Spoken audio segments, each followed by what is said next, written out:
A hearty namaskar to all of you from Prakash Shesh here at Nagpur. Technology की वजह से देखिए मैं अपने घर में बैठकर आप सब लोगों से वार्तालाप कर सक रहा हूँ। करीब 500 लोग रजिस्टर हो गए हैं और मुझे नहीं लगता कि हमने और रुकना चाहिए। कार्यक्रम की शुरुआत हम करने जा रहे हैं। इस कार्यक्रम का आयोजन मुख्य रोटरी क्लब ऑफ खामगांव ने किया है और उनको काफ़ी क्लबों ने मदद की है, जिसमें रोटरी क्लब ऑफ शेगांव का नाम लेना होगा। तो कार्यक्रम की शुरुआत हम रोटरी क्लब ऑफ खामगांव के प्रेसिडेंट रोटेरियन विजय शर्मा इनके मन की बात से करते हैं। अब आप मन की बात ये शब्द सुनकर बौखलाइएगा मत। रोटेरियन विजय शर्मा बात कर रहे हैं, ना कि अपने प्रधानमंत्री।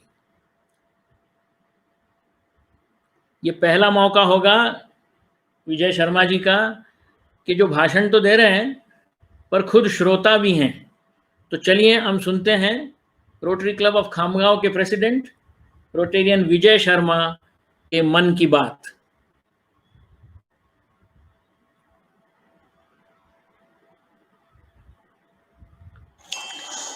स्वागतम स्वागतम सुस्वागतम। आज के इस वेबिनार में आपका स्वागत करते हुए मुझे बड़ा हर्ष हो रहा है। रोटरी का वर्ष 1 जुलाई से शुरू होता है और इस रोटरी वर्ष 2021 का यह प्रथम प्रकल्प है। विगत 60 सालों से रोटरी क्लब खामगांव समाज की ही जरूरत को ध्यान में रखकर प्रोजेक्ट लेता आया है। छात्रों को भविष्य की दिशा का चयन करने उनकी रुचि और क्षमता के अनुरूप सही मार्गदर्शन मिलना जरूरी है। आज अनेक लोग एक सही मार्गदर्शक की खोज में भटक रहे हैं। बच्चों और अभिभावकों की यही परेशानी को पहचान कर हमने मध्य भारत के सबसे योग्य तथा इस विषय की गहरी समझ रखने वाले श्री प्रकाश जी शेष को छात्रों के शेष जीवन को प्रकाशमान करने के लिए आमंत्रित किया है। आपको बताना चाहूंगा कि रोटरी क्लब खामगांव की स्थापना 20 जनवरी 1959 को हुई थी और हम लगभग 62 साल से रोटरी के माध्यम से सामाजिक कार्य कर रहे हैं।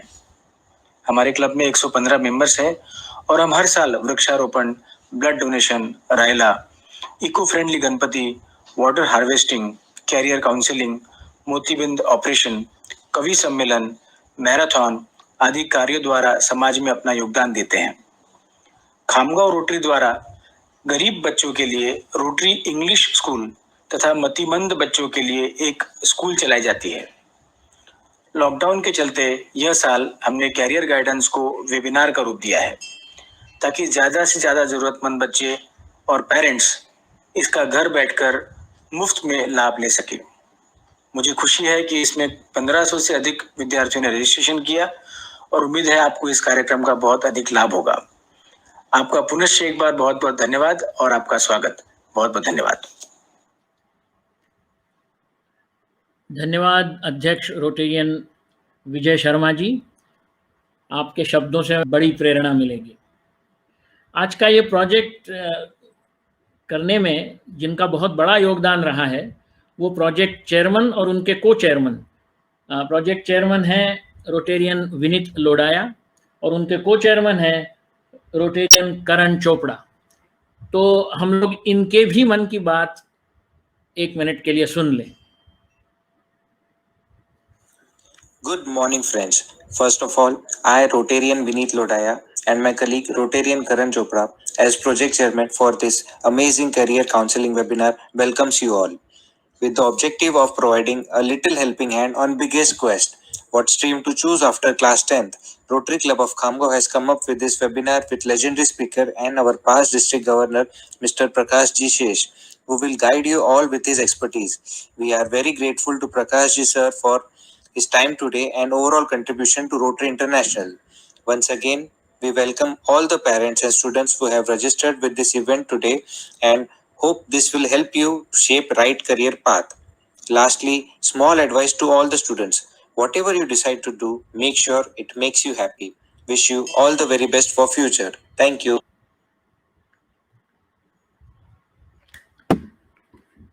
मैं काफ़ी साल से रोटेरियन रह चुका हूँ और रोटेरियंस इतने कम शब्दों में इतना अच्छा बोल सकते हैं, ये रोटरी क्लब ऑफ खामगांव के ये दोनों भाषणों से मुझे अभी पता चला है। वरना रोटेरियंस को एक बार यदि माइक्रोफोन दे दो तो पता नहीं कब रुकना उनको समझ में ही नहीं आता था।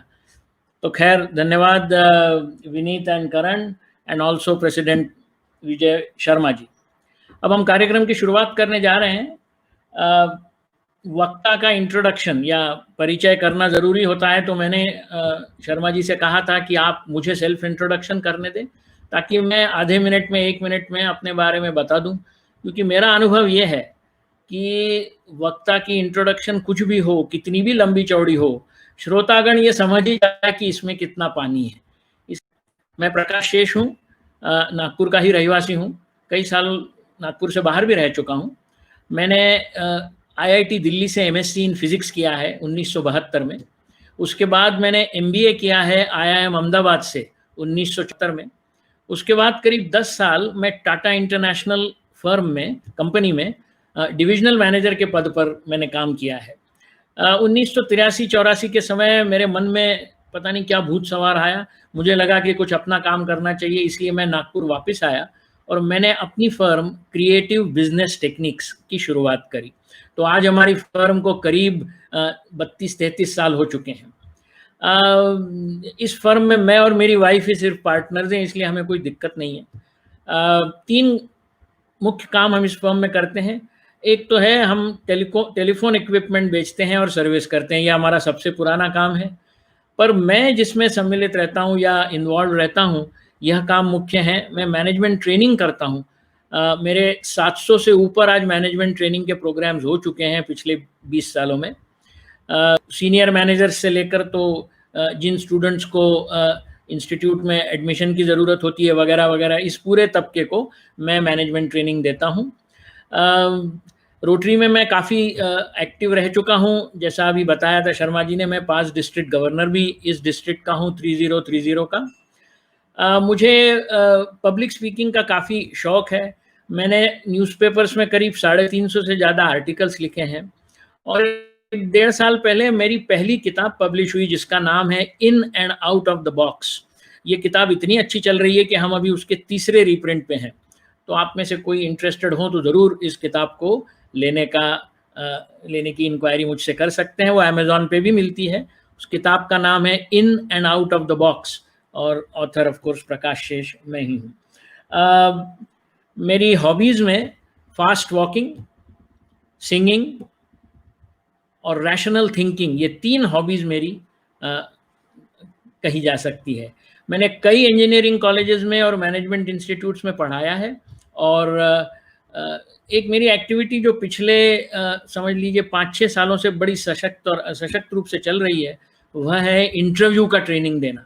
तो सीनियर से सीनियर ऑफिसर से लेकर, तो जैसे मैंने कहा IIM में जिनको एडमिशन्स चाहिए या किसी अच्छे मैनेजमेंट इंस्टीट्यूट्स में एडमिशन चाहिए, ऐसे लोग मुझसे इंडिविजुअल इंटरव्यू ट्रेनिंग लेते हैं। मुझे लगता है काफ़ी ही इतना बताना काफ़ी है। एक मेरे फैमिली के बारे में बता दूं एक वाक्य। मेरी वाइफ बॉम्बे से है, Alka. She is a psychology honours from SNDT university.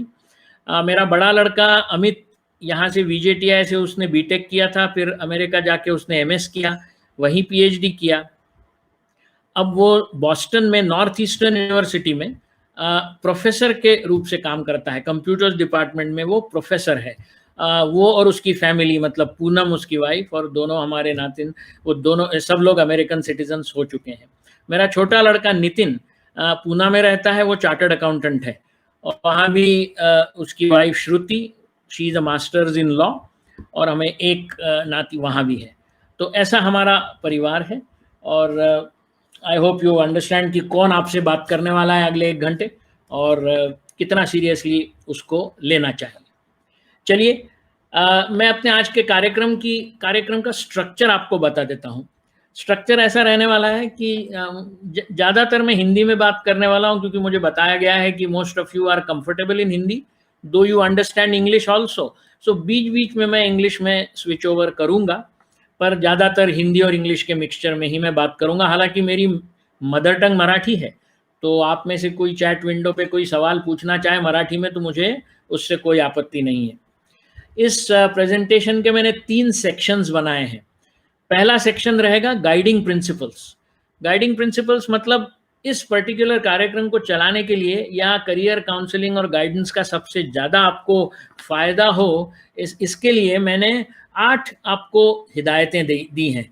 इनका आप यदि ख्याल रखें तो मुझे लगता है इस कार्यक्रम का बहुत आनंद आप ले सकेंगे, बहुत फ़ायदा भी ले सकेंगे। दूसरा सेक्शन ऑफ कोर्स रहेगा जहां मैंने आपके लिए जो भी बताने के लिए लाया है वो मैं बताऊंगा। एक चीज़ इसमें ज़रूर ध्यान रखिएगा कि यह सेमिनार आपको बिल्कुल कौन से कॉलेज में जाना चाहिए, उस कॉलेज या इस परीक्षा के पासिंग परसेंटेजेस क्या हैं, इसमें मैं ज़्यादा उलझने वाला नहीं हूँ, क्योंकि ये सब इन्फॉर्मेशन हमको कहीं और से या गूगल से भी मिल सकती है। आज हम कॉन्सेंट्रेट करने वाले हैं कि हमें डाइवर्सिटी पता चले, कि क्या अलग अलग ऑप्शंस आपके सामने खुले हैं, ये आपको पता चले, ताकि आप इस इंफॉर्मेशन को साथ में लेकर फिर बाद में खोज सकते हैं कि कॉलेज कौन सा अच्छा है, कोर्स कौन सा अच्छा है वगैरह। तो ज़्यादा कंसंट्रेशन मेरा करियर्स के ऊपर होगा या किस तरह के फैसले आप ले सकेंगे इस पर होगा, ना कि कॉलेज का नाम या कौन सी यूनिवर्सिटी या परसेंटेज पासिंग वगैरह वगैरह। आखिरी में सहा है, इस वक्त तक करीब 5.25 लोग रजिस्टर हो चुके हैं। यूट्यूब लाइव स्ट्रीमिंग का एक अच्छा तरीका है कि क्वेश्चन आपको चैट विंडो से ही पूछने पड़ेंगे। तो जब आप चैट विंडो से सवाल पूछेंगे तो मैं यहाँ मुझे दिखेंगे और मैं उनके जवाब यहाँ वॉइस से दूंगा आप लोगों को। आखिरी एक आपसे बताना था वो ऐसा कि 2 स्पेशल अनाउंसमेंट्स मैं करने वाला हूँ, एक 5-6-10 मिनट के बाद और एक उसके थोड़े और बाद। ये दोनों अनाउंसमेंट आपको ध्यान में रखने के लिए है, ताकि इसके ऊपर आप जैसा अमल करना चाहें वैसा कर सकते हैं। तो चलिए, let's go without much ado, जैसा कहते हैं, to the 8 guiding principles that I have identified for you. इन 8 प्रिंसिपल्स का आप इस्तेमाल करेंगे तो आई एम श्योर कि ये कार्यक्रम आपको बड़ा आनंद देगा और आपको फायदेमंद भी साबित होगा। विषय चुनने हैं, the subjects that you need to choose in 11th and 12th, इसके ऊपर का फैसला एक ही चीज पर निर्भर रहता है कि हम ऐसे सब्जेक्ट्स चुने जिससे कि 12वीं के बाद minimum number of doors are shut for us. इसका मतलब दरवाजे बंद कम से कम 12वीं के बाद ऐसे सब्जेक्ट्स हमको चुनने हैं। दरवाज़ा बंद होने का मतलब यह है कि जैसा आपने यदि बायोलॉजी वाले कोर्सेस 11वीं 12वीं में लिए तो इंजीनियरिंग का दरवाज़ा आपको बंद हो जाता है, या इंजीनियरिंग वाले बगैर बायोलॉजी का आप के सब्जेक्ट्स लेते हैं तो मेडिकल का दरवाज़ा बंद हो जाता है। ये तो बड़ा बेसिक ज्ञान हमको भी है, पर हमारा मेन मकसद ये होने वाला है कि हम ऐसे सब्जेक्ट्स चुनें जिससे कम से कम दरवाजे, सभी दरवाजे तो खुले नहीं रह सकते, ये मैं भी समझता हूँ, कम से कम दरवाजे हमारे लिए बंद रहें। दूसरा प्रिंसिपल मैंने आपके लिए ये बताया है कि ध्यान में रहें कि जो सब्जेक्ट आज आपको अच्छा लगता है ज़रूरी नहीं कि 2 साल बाद भी वो अच्छा लगे, क्योंकि 10वीं के लेवल पे आपको कोई सब्जेक्ट अच्छा लगता है, 11वीं 12वीं का लेवल जब उसी सब्जेक्ट का आप अभ्यास करते हैं तो आपको 12वीं के अंत तक ऐसा लगने लगता है कि यार ये सब्जेक्ट इतना अच्छा अब मुझे नहीं लग रहा है जितना 10वीं में लगा था। 2 कारण होते हैं इसके, एक तो वो सब्जेक्ट थोड़ा सा जटिल होते जाता है, कठिन होते जाता है, और उसके कठिन कॉन्सेप्ट समझने में फिर आपको थोड़ी दिक्कत आने लगती है। मैं अपना ही उदाहरण देता हूँ। मैंने जब MSc फिजिक्स किया IIT में तो मेरे पिताजी, जो कि यहाँ साइकोलॉजी के हेड ऑफ द डिपार्टमेंट थे नागपुर यूनिवर्सिटी में, उनका मकसद ये था कि मैं लड़के को MSc करने भेज रहा हूँ, तुमने PhD करना है और उसके बाद IIT या किसी अच्छी इंस्टीट्यूट में प्रोफेसर बनना है। जिस दिन मैंने उनको ये बताया कि डैडी मुझे फिजिक्स उतना अच्छा नहीं लग रहा है जितना BSc के लेवल पे लगता था। जब आपको बता दूं कि यूनिवर्सिटी में BSc लेवल को मुझे गोल्ड मेडल मिला था फिजिक्स में, सबसे हाईएस्ट मार्क्स मिलने के लिए, पर IIT के 2 साल खत्म होते होते मुझे ऐसा लग रहा था कि PhD वगैरह तो हो जाऊंगा मैं, उतनी IQ तो है मुझ में, पर इस सब्जेक्ट में उतनी दिलचस्पी मुझे नहीं हो रही है जितनी BSc लेवल पे थी। तो मैंने चेंज करने का सोचा और चेंज किया। मैंने जाके MBA किया IIM अहमदाबाद से। मेरे पिताजी मुझसे 7 दिन तक बात नहीं कर रहे थे इस फैसले को लेकर। बाद में ऑफकोर्स वो सहम गए, पर कहने का तात्पर्य यह है कि जो सब्जेक्ट आज आपको बहुत अच्छा लगता है, हो सकता है कि वो 2 साल बाद इतना अच्छा ना लगे। So let's keep that in mind before deciding what we need to do. तीसरा प्रिंसिपल गाइडिंग अपना ये होना चाहिए कि choose subjects according to your liking and not because they are fashionable और because many of your friends are choosing them. अब ये एक अपन जिसको हर्ड मेंटालिटी कहते हैं कि भेड़ बकरी की चाल होती है कि यार मेरे क्लास के 90% लोग इंजीनियरिंग की तरफ जा रहे हैं, अब मैं इंजीनियरिंग को नहीं जाऊं तो क्या रहेगा मेरा, तो मैं भी उधर जाता हूं। इसको मैं भेड़ बकरी की चाल कहता हूं। ऐसी चाल अपने सब्जेक्ट्स के बारे में कभी नहीं करनी चाहिए। You must choose subjects according to your liking. आपको पसंद है कि नहीं, पसंद नहीं हो तो वो सब्जेक्ट मत चुनो। This is going to be the guiding principle. Of course ये सभी गाइडिंग प्रिंसिपल में थोड़े एक्सेप्शंस हैं, वो हम देखेंगे क्या है। चौथा प्रिंसिपल ये रहेगा हमारे आज के इस कार्यक्रम का कि don't choose subjects based on their ability to get a higher paying jobs. कई लोग आपको कहते हैं अरे भैया तू एरोनॉटिकल इंजीनियरिंग ले ले बाद में जाकर, ताकि तेरे को बहुत तनख्वाह वाली जॉब मिलेगी, या आईटी में तू इंजीनियर हो जा तो तेरी तनख्वाह तो आसमान को छू जाएगी। अरे आसमान को छूने दो तनख्वाह को, पर मुझे आईटी अच्छा नहीं लगता हो तो फिर क्या करूं। So don't choose a subject based on it's earning ability. इसका मतलब, क्योंकि सबसे पहला तो ये है कि आपको जॉब मिलने में अभी 6 साल, कम से कम 5-6 साल का अंतर है, और 5-6 सालों में तो इधर का उधर हो सकता है। अब किसको पता था कि इंजीनियर लोगों को नौकरियां नहीं मिलेगी। 5 साल पहले आप किसी को कहते कि इंजीनियर्स में अनएम्प्लॉयमेंट परसेंटेज बहुत ज़्यादा रहेगा तो लोग हंसते। तो ऐसी चेंजेस इन सब चीज़ों आते रहती है। तो don't choose a subject based on कि भाई सबसे ज़्यादा पैसा मुझे कौन सा सब्जेक्ट देगा। तो फिर यदि इन सब चीज़ों पे सब्जेक्ट्स चुननी है तो पांचवा अपना प्रिंसिपल है कि फिर चुनना किस बेसिस पे है।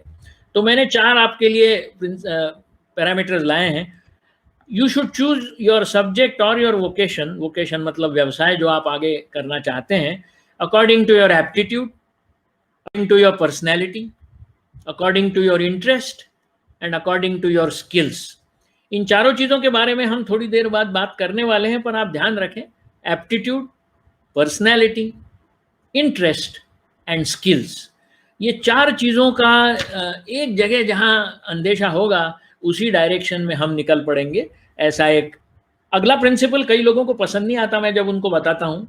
मेरा मानना है कि 11वीं और 12वीं में मैथमेटिक्स लेना बहुत ज़रूरी है। हाँ, अभी कई लोग ऐसे रहते हैं कि वो कहते हैं कि साहब क्या आप मैथ्स लेने को कह रहे हो, मैथ्स ने इतने साल तो मुझे टॉर्चर किया है, इतनी यातनाएं दी हैं, और मैथ्स से भागने के लिए ही तो मैं 11वीं और 12वीं के कोई सब्जेक्ट्स चुनने वाला हूँ। बात तो सही है, मैं ऐसा नहीं कहता कि मैथ्स ने आपको टॉर्चर नहीं किया होगा, पर 11वीं और 12वीं के लेवल पे यदि आप मैथ्स लेते हैं तो मेरा मानना है कि आगे चलकर जाकर जितनी भी कॉम्पिटिटिव एग्जाम्स में आप अपीयर होते हैं तो सब में आपको एक थोड़ा एडवांटेज रहता है उसके मुकाबले जिसने मैथ्स 11वीं 12वीं में ना लिया हो। हालांकि कॉम्पिटिटिव एग्जाम्स वाले ये कहते हैं कि हम मैथ्स के सवाल आपको 10वीं के स्टैंडर्ड के ही पूछेंगे। इवन कैट जो कि सबसे कठिन परीक्षा मानी जाती है आईआईएम के एंट्रेंस की, वो लोग भी कहते हैं कि हमारा मैथ्स 10वीं के करीब है, पर आप जाके सॉल्व करके देखिए बरा, वहाँ बीएससी मैथ्स और एमएससी मैथ्स वालों के छक्के छूट जाते हैं। तो कहने वाली बात अलग होती है, पर मैथ्स में कंफर्टेबल रहना ये मेरे लिए आगे के जीवन के लिए बहुत सरल है, कॉम्पिटिटिव एग्जाम्स में मदद करता है। तो बहुत ही यदि मैथ्स से आपकी घृणा है या बहुत ही तकलीफ आपको मैथ्स से हो रही है, तब तो मैं आपको, जैसा मैं आपने कहा कि टॉर्चर नहीं आपका 11वीं 12वीं में कंटिन्यू करूंगा, क्योंकि मैथ्स में आपको मेरिट लिस्ट में नहीं आना है। 11वीं 12वीं का मैथ्स आपको एब्जॉर्ब करना है, पासिंग मार्क से पास होना है और कॉन्सेप्चुअली समझ लेना है।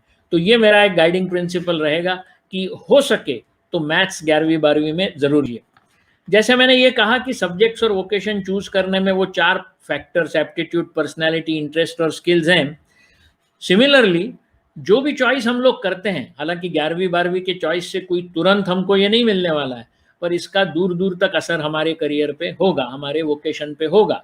इसलिए क्या हम देख रहे हैं, 3 चीज़ें हम देख रहे हैं। 1 इज एन्जॉयमेंट, मेरे ख्याल से विनीत ने अपने भाषण में ये ज़रूर कहा, एन्जॉयमेंट, मनी एंड हैप्पीनेस। ये 3 चीज़ें जहाँ मिले, या कम से कम हमारा आज का अनुमान जो हो कि ये 3 चीज़ें हमें जहाँ मिलेगी, हम उसी रास्ते पर निकल पड़ेंगे। ये ध्यान में रखते हुए कि 2 साल में यदि कोई हमारे सब्जेक्ट्स की दिलचस्पी में बदलाव आता है तो हम सही माने में कोर्स करेक्शन जिसको कहते हैं कि भी थोड़ा सा कोर्स करेक्शन करके हम इधर उधर अपना रास्ता बदल सकते हैं। आखिरी की हिदायत मेरी ये है, जो मैंने आपसे ऑलरेडी पहले जिक्र किया है पर दोबारा करता हूँ, कि इस वेबिनार में minute details of each course इसके ऊपर हम ध्यान नहीं देने वाले हैं। जैसा मैंने कहा कि भाई जेईई में आपको कितना परसेंटाइल पिछले साल था और कौन से कॉलेजेस किस परसेंटाइल पे मिलते हैं, ऐसी चीज़ों पे हम ध्यान देने वाले नहीं हैं, क्योंकि फिर नहीं तो 2-3 घंटे का वक्त लगेगा अपने को। मेरा आज का मकसद एक ही है कि ज़्यादा से ज़्यादा चीज़ें आपके कान पर पड़े, ताकि इसके ऊपर आप सोचने के लिए बाध्य हो, और सोचने के बाद फैसला लेने के लिए आप दोबारा किसी का सलाह मशवरा ले सकते हो ना। कोई आज के 1 घंटे के सुनने में ही कोई सब चीज़ें आपके दिमाग में चली जानी चाहिए, ऐसा किसने कहा है। पर आज का मेरा सेमिनार आपको breadth of the choices available to you, the width of the choices that are available to you is what I am going to bring to your notice. Searching fees, searching eligibility percentages, searching colleges, searching universities, ये है ना, Google है ना अपने घर में, Google से आप मदद मांगोगे तो वो मेरे से अच्छी मदद आपको इस मामले में कर देगा। Good, so we are at the end of our 8 हिदायतें या गाइडिंग प्रिंसिपल्स आज के इस प्रोग्राम की। अब मैं अपना पहला अनाउंसमेंट करने वाला हूँ। ये अनाउंसमेंट इसलिए इस वक्त करने वाला हूँ कि आज का जो सेमिनार है वो सबको, अब जैसे 600 लोग लॉगिन किए हैं, तो पूरे 600 लोगों को एक ही प्रिंसिपल तो उपयुक्त नहीं बैठ सकता, सबको एक ही प्रिंसिपल सूटेबल नहीं हो सकता।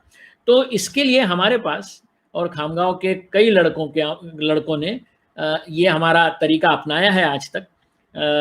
हमारे पास एक ऑनलाइन एग्जाम है, उसको ऑनलाइन परीक्षा कहते हैं। उस परीक्षा का नाम है comprehensive vocational guidance, short form में उसको CVG ऐसा कहा जाता है।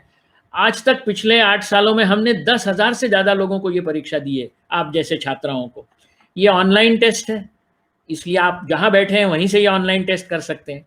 ये 2 घंटे की टेस्ट है, ये कंप्लीटली साइकोलॉजिकल टेस्ट है, ये कंप्लीटली मल्टीपल चॉइस टेस्ट है, और इसके लिए कोई तैयारी नहीं करनी पड़ती। मतलब मैं अभी कहूँ कि अभी बैठकर टेस्ट दो तो आप ये टेस्ट दे सकोगे।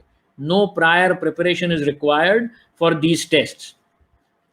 जब आप टेस्ट देते हो तो वो पूरा मेरे वेबसाइट से टेस्ट एडमिनिस्टर होती है, वो सब डेटा मेरे वेबसाइट पे आ जाता है, और उसके बेसिस पे 24 से 48 घंटे में हम इंडिविजुअल रिपोर्ट देते हैं। ये ईमेल होती है रिपोर्ट आपको, और इस इंडिविजुअल रिपोर्ट में आपके ये चारों पर्सनैलिटी के मतलब चारों फैक्टर्स जो मैंने कहे, 6 aptitudes, 10 personality parameters, 12 interest areas और 15 स्किल सेट्स, इन सब में आपको इंडिविजुअल रेटिंग दिया जाता है कि किस में आपको मॉडरेट है, किस में आप लो हैं, किस में आप हाई हैं वगैरह। और इसके बाद आपको मेरे साथ पर्सनल काउंसलिंग 1 घंटे की मिलती है। ये 1-on-1 काउंसलिंग है, मतलब हर एक जो टेस्ट देगा उसको मेरे साथ 1 घंटे का काउंसलिंग मिलेगा। उसके लिए भी आपको नागपुर आने की ज़रूरत नहीं है।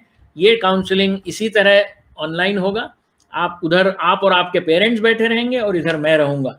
और ऐसे 10,000 टेस्ट हमने दिए, 10,000 काउंसलिंग में कर चुका हूँ, और बड़ा ही प्रोडक्टिव ये रहता है। इसमें आप अपने सभी सवाल वगैरह पूछ सकते हैं।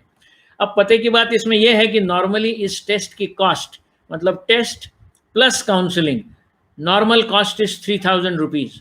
पर आज के इस सेमिनार के लिए मैंने आज तक पिछले 5 सालों में कभी भी ये नहीं किया है। We are giving you a 20% discount. That means जो लोग इस टेस्ट के लिए राजी होंगे उनको ये टेस्ट और काउंसलिंग सिर्फ 2,400 रुपये में मिलेगा। And this is the only time I am giving the offer. I am being very truthful. मैं नॉर्मल मार्केटिंग आदमियों जैसा नहीं हूँ कि कुछ इधर उधर सफेद झूठ बोल के आपको आपका मन बहलाऊं।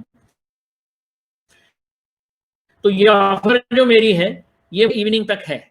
आज है सैटरडे, मंडे इवनिंग तक जिन लोगों को इंटरेस्ट है कि इस तरह की टेस्ट इंडिविजुअली वो दें, उनको अपना गांव छोड़ने की जरूरत नहीं है। जैसा मैंने कहा पूरा प्रोसीजर ऑनलाइन है, तो वो मुझे या तो आज चैट विंडो में अपना नाम और नंबर खबर करें, या मंडे तक मेरा नंबर आपके पास है, मुझे इतला करें कि ये टेस्ट हम देने को तैयार हैं। उसके बाद की प्रक्रिया फिर मैं आपको समझा दूंगा। सो कॉम्प्रिहेंसिव वोकेशनल गाइडेंस नाम की टेस्ट यदि आप देना चाहते हैं जो इंडिविजुअल है, तो आप इस ऑफर का लाभ उठाकर दे सकते हैं।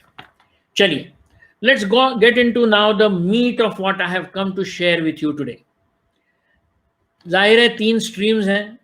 पहले मैं सरल जो आपको ऑलरेडी पता है वो बताता हूं, ताकि आपको ऐसा ना लगे कि कुछ तो भी मैं न्यूक्लियर फिजिक्स बता रहा हूं या कहीं तो भी आसमान से टपकी हुई चीज आपको बता रहा हूं। हमें नॉर्मल विकल्प 3 रहते हैं। एक रहता है साइंस, दूसरा रहता है कॉमर्स, तीसरा रहता है आर्ट्स एंड ह्यूमैनिटीज़।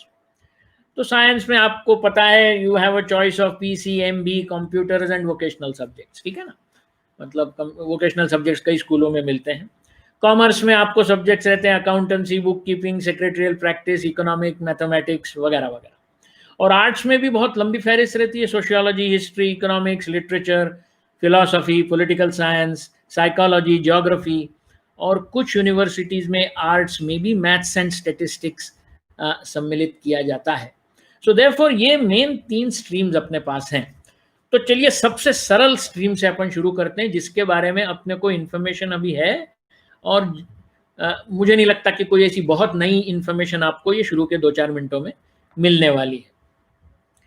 तो यदि आप साइंस की स्ट्रीम लेते हैं, मतलब साइंस की स्ट्रीम में आप या तो PCB ले सकते हैं, या तो PCM और कंप्यूटर्स ले सकते हैं, या कई लोग PCMB भी ले सकते हैं।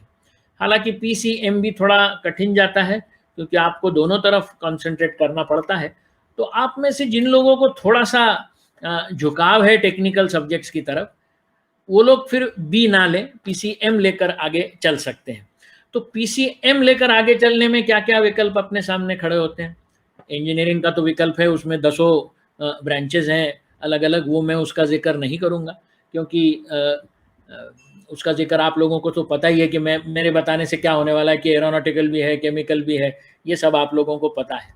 पर इंजीनियरिंग का एक विकल्प है, आर्किटेक्चर का दूसरा विकल्प है, फार्मेसी का विकल्प है, कंप्यूटर एप्लीकेशन मतलब BCA, MCA वगैरह करके bachelor of computer application, masters of computer application, ये आप कर सकते हैं। IT में आप जा सकते हैं, मतलब BSc IT भी कर सकते हैं, इंजीनियरिंग भी IT में कर सकते हैं। लेदर टेक्नोलॉजी में आप BTech और MTech कर सकते हैं। हालांकि उसके कॉलेजेस ढूंढ के, मतलब नागपुर में लेदर टेक्नोलॉजी का या करीब में आपको नहीं मिलेगा, पर आप चेन्नई जाओगे तो वहाँ सबसे पुराना लेदर टेक्नोलॉजी का कॉलेज है जहाँ BTech भी मिलती है इंजीनियरिंग डिग्री, और MTech भी मिलती है।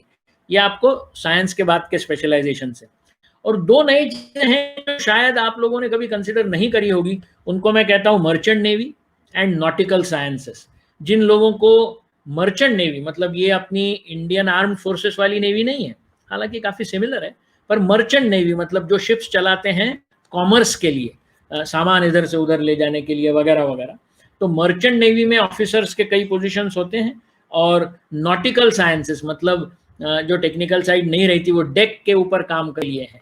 तो एक बिल्कुल अपन थोड़ा सा इस पे गौर, इंजीनियरिंग में मैं जिसमें ज़्यादा कॉन्सेंट्रेट नहीं करने वाला हूँ, आप सब लोगों को पता है शायद, आप वहाँ मर्चेंट नेवी।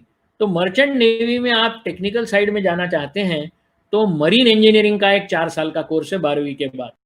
तो उसमें अभी आपको PCM लेना पड़ेगा, और 11वीं 12वीं के बाद कई कॉलेजेस हैं जो मरीन इंजीनियरिंग, गोवा में कई कॉलेज हैं, चेन्नई में कॉलेजेस हैं। ऑब्वियसली ये ज़्यादातर कॉलेजेस आपको वहाँ मिलेंगे जहाँ समुंदर है, क्योंकि अब नागपुर में मरीन इंजीनियरिंग का कॉलेज डालोगे तो फिर क्या अंबाझरी तालाब में बोट डालोगे और सिखाओगे? तो उनको दरिया होना ज़रा ज़रूरी होता है, ताकि अक्सर सभी मरीन इंजीनियरिंग कॉलेजेस देखेंगे आपकी सी साइड वाले टाउन्स में आपको मिलेंगे। तो 4 साल का डिग्री कोर्स है 12वीं के बाद, वो आप सोच सकते हैं। और जैसा मैंने कहा कि आप इंजीनियरिंग साइड मर्चेंट नेवी में ना जाके डेक पर जाना चाहते हैं, डेक मतलब जिसको नॉटिकल कहते हैं, तो वहाँ भी 3 साल का डिग्री कोर्स है 12वीं के बाद, जिसको कहते हैं डिग्री इन नॉटिकल साइंस। ये ऑफर करने वाले भी करीब करीब वही कॉलेजेस हैं जो मरीन इंजीनियरिंग का कोर्स ऑफर करते हैं। फिर एक 3 ऑप्शंस अपने पास और रहते हैं। एक को मैं कहूँगा सिविल एविएशन, मतलब आप पायलट बन सकते हैं, फ्लाइट इंजीनियर बन सकते हैं, केबिन क्रू बन सकते हैं, एयर ट्रैफिक असिस्टेंट बन सकते हैं। एयर ट्रैफिक असिस्टेंट कौन होता है? जैसे नागपुर के एयरपोर्ट पे आप देखोगे, वहाँ हर वक्त तो सर्च लाइट घूमते रहता है, और ऊपर से जो हवाई जहाज जा रहे हैं, जो नागपुर एयरपोर्ट पे नहीं उतरते हैं, उनको रास्ता दिखाने का काम, या जो उतरते हैं और टेक ऑफ करते हैं उनको भी क्लियरेंस देने का काम, ये एयर ट्रैफिक असिस्टेंट करते हैं। तो पायलट से लेकर तो फ्लाइट इंजीनियर से लेकर तो केबिन क्रू और फिर एयर ट्रैफिक असिस्टेंट, ये चारों किस्म के जॉब्स आपको सिविल एविएशन किसको कहें हम, कि जो पैसेंजर्स ले जाते हैं, मतलब इंडिगो हो गई, एयर इंडिया हो गया, ये जो डोमेस्टिक एयरक्राफ्ट चलते हैं उनके लिए जो हवाई जहाज उड़ते हैं, मतलब एज डिफरेंट फ्रॉम एयरफोर्स जो कि अपने आर्म्ड फोर्सेस का एक हिस्सा होता है। तो इसमें आपको ख्याल रखना है कि इन सभी के एडमिशन का प्रोसेस वो DGCA मतलब director general of civil aviation एक रहता है, वो कंट्रोल करता है। पर इसमें भी 12वीं में, मतलब 11वीं और 12वीं में फिजिक्स और मैथ्स रहना जरूरी है, ताकि आप यदि मैथ्स से और फिजिक्स से दूर भागना चाहोगे तब तो फिर आपको ये सिविल एविएशन के किसी भी मतलब पायलट आप नहीं बन सकोगे, केबिन क्रू भी नहीं बन सकोगे, एयर ट्रैफिक असिस्टेंट नहीं बन सकोगे, क्योंकि इन सब जॉब्स के लिए उनके मुताबिक फिजिक्स और मैथ्स का 12वीं तक का नॉलेज जरूरी है। फिर हम वो दूसरे दो करियर्स पे आए जो हमारे आर्म फोर्सेस के हैं, एक है इंडियन आर्मी और दूसरा है Indian navy and Indian air force. अब आपको बता दूं कि इंडियन आर्मी में भी कई पोजीशंस होते हैं। अब देखिए, इंडियन आर्मी में एक पोजीशन तो ऐसी होती है कि आप किसी कॉलेज से इंजीनियर हो जाएं और फिर आर्मी में एंटर करना चाहें, तो वो बात तो अलग है। पर इंडियन आर्मी के खुद के इंजीनियरिंग के कोर्सेज भी होते हैं या टेक्निकल कोर्सेज भी होते हैं, कई तरह की पोजीशंस इंडियन आर्मी में रहती है। पर ऑलमोस्ट सभी पोजीशंस के लिए आपको 10+2 पास होना चाहिए। समझ लो आप 10वीं के बेसिस पे आर्मी में जाना चाहते हैं तो आपको नहीं लिया जाएगा। हो सकता है आपको मतलब किसी भी जवान करके जा सकते हैं शायद आप, पर 10+2 रहना जरूरी है, और किसी भी सब्जेक्ट में आप हो जाएं तो इंडियन आर्मी आपको ले सकती है। नेवी और एयरफोर्स की बात थोड़ी अलग है। नेवी और एयरफोर्स में once again you have to be 10+2 with physics and maths. ये देखिए, हर समय फिजिक्स और मैथ्स आपको टॉर्चर करने आ रहा है। कई लोगों का ओपिनियन ये हो सकता है, पर मैं ये कह रहा हूँ ये टॉर्चर नहीं है। पर आपको बिल्कुल ही अच्छा ना लगता हो तो अपने पास बहुत सारे विकल्प हैं। पर ये साइंस स्ट्रीम के मैंने आपको सभी बता दिए कि normal engineering, architecture, merchant navy, civil aviation मतलब पैसेंजर उड़ाने वाली हवाई जहाज की कंपनियां, Indian army, Indian navy and Indian air force. इन सभी में आपने देखा कि क्या क्या आपको ये 11वीं 12वीं में, और ज़्यादातर आप देख रहे होंगे कि फिजिक्स और मैथ्स ये ज़्यादातर जॉब्स के लिए कंपलसरी है। चलिए अब थोड़ा उधर हटते हैं। बाजू में दूसरा भी सरल सा ऑप्शन है जो आपको ज़्यादातर पता होता है, वो हो गया पीसीबी ऑप्शन। बायोलॉजी लेके आप आगे चलते हैं तो मतलब इसका हो सकता है कि आपको फिर वही डॉक्टर होना है, तो मेडिसिन का एक ऑप्शन होता है। उसके अलावा डेंटिस्ट्री का ऑप्शन होता है जिसको हम BDS कहते हैं आगे चलकर, बैचलर्स इन डेंटल साइंस, ये भी आपको डिग्री मिलती है। आयुर्वेद में जा सकते हैं आप, BAMS कहते हैं उसके डिग्री को। होम्योपैथी में जा सकते हैं, BHMS उसको कहते हैं। और आप नर्सिंग का BSc भी कर सकते हैं, जो कि 3 साल का नर्सिंग का एक डिग्री कोर्स भी होता है। तो ये तो पीसीबी ऑप्शंस के ज़्यादातर हुए, पर मैं आपको इस वक्त एक हिदायत देना चाहूँगा कि जो लोग डॉक्टर बनना चाहते हैं, ज़्यादातर डॉक्टर बनना चाहते हैं, तो मेरी उनसे गुजारिश ये है कि देखिए, बड़ा कठिन प्रोफेशन है। मैं आपको डिस्करेज नहीं कर रहा हूँ, बिल्कुल डिस्करेज नहीं कर रहा हूँ। अपने देश को डॉक्टर्स की बहुत ज़रूरत है, खास करके ये कोविड वाले एरिया में। तो इस समय आप देख रहे होंगे कि इन्हीं लोगों ने हमको बचाया है। पर मैं आप बताऊं कि डॉक्टर वाला प्रोफेशन 12वीं के बाद मेडिसिन करना सोचा, और मेरे बच्चों के भी, मेरे लड़कों के दोस्त हैं, उसमें होता क्या है कि unless you are very passionate about that subject, इसमें मेडिसिन के बारे में बहुत पैशनेट होना जरूरी है। पैशनेट कैसा, मतलब आप इंजीनियरिंग के बारे में भी पैशनेट हो सकते हैं, पर मेडिसिन के बारे में पैशनेट होने का अर्थ अलग है। इसमें बड़ी लंबी रेस की मतलब दौड़ है ये। आप सिर्फ 12वीं के बाद MBBS हो जाओगे 4.5-5 साल के बाद तो काम नहीं चलता। फिर आपको वो कहीं तो भी आउटसाइड ट्रेनिंग करना पड़ता है रूरल एरिया में। उसके बाद आप स्पेशलाइजेशन करोगे, क्योंकि आजकल MBBS को कोई पूछता नहीं। अब आप उसके बाद स्पेशलाइजेशन करोगे, उसके 2 साल लगेंगे। उसके बाद फिर एक आपको बाहर का मतलब कंपलसरी सोशल सर्विस करना पड़ता है। उसके बाद फिर आपको सोचना पड़ता है कि भाई अब मैं दवाखाना लगाने के लिए पैसे कहाँ से जुटाऊं। आपने देखा होगा अक्सर कि generally 2 doctors marry each other. मेरे को बहुत सालों पहले ये बड़ा प्रश्न पड़ता था कि ऐसा क्यों है, 2 चार्टर्ड अकाउंटेंट एक से शादी नहीं करते, 2 इंजीनियर्स कोई जरूरी नहीं एक दूसरे से शादी नहीं करते। पर डॉक्टर्स में मैंने देखा है कि कई डॉक्टर्स एक दूसरे से शादी करते हैं, क्योंकि 4-5 साल तो कॉलेज में सभी लोग ये लोग रहते हैं, तो वहाँ की पहचान बाद में शादी में उसका कन्वर्शन हो गया तो कोई बहुत आश्चर्य करने वाली बात नहीं है। पर बाद में मुझे पता चला कि इसमें बहुत सारा कॉमर्स इन्वॉल्व है, कि समझ लो 2 लोग मिलकर दवाखाना लगाना चाहे तो इन्वेस्टमेंट आधा हो जाता है। या हो सकता है कि जो लोग अपने बच्चों को डॉक्टरी के लिए करने के लिए भेजते हैं, उनके पेरेंट्स शायद डॉक्टर हो। इसका मतलब रेडीमेड हॉस्पिटल उनका तैयार हो। तो ये बच्चे फिर बाद में सोचते हैं कि यार तुम्हारे फादर का भी हॉस्पिटल है, मेरे फादर का भी हॉस्पिटल है, क्यों ना हम लोग दोनों शादी करके इन सब एसेट्स का बहुत बढ़िया तरीके से कमर्शियल इस्तेमाल करें। मतलब मैं उनको ब्लेम नहीं करना चाहता, मैं यदि उनकी जगह होता तो भी ऐसा ही विचार करता, क्योंकि एमबीबीएस और सुपर स्पेशलाइजेशन करने के बाद यदि आपके पास तैयार डिस्पेंसरी या हॉस्पिटल नहीं है, तब तो आपको फिर कहीं नौकरी करनी पड़ेगी दूसरे हॉस्पिटलों में। तो वहाँ नौकरी आप जो करोगे तो फिर तो आपकी तनख्वाह कोई बहुत अच्छी नहीं रहेगी as compare to other people जो इंजीनियर होके कहीं नौकरी कर रहे हैं वगैरह वगैरह। तो इन मेडिसिन साइड में वही लोग जाएं जो कि लंबी समय तक, मतलब आपके दोस्तों के 1-2 बच्चे हो जाएंगे, वो जिंदगी में सेटल हो जाएंगे, आप अभी पैसा कहाँ से कमाऊं इसी के बारे में सोचते रहोगे।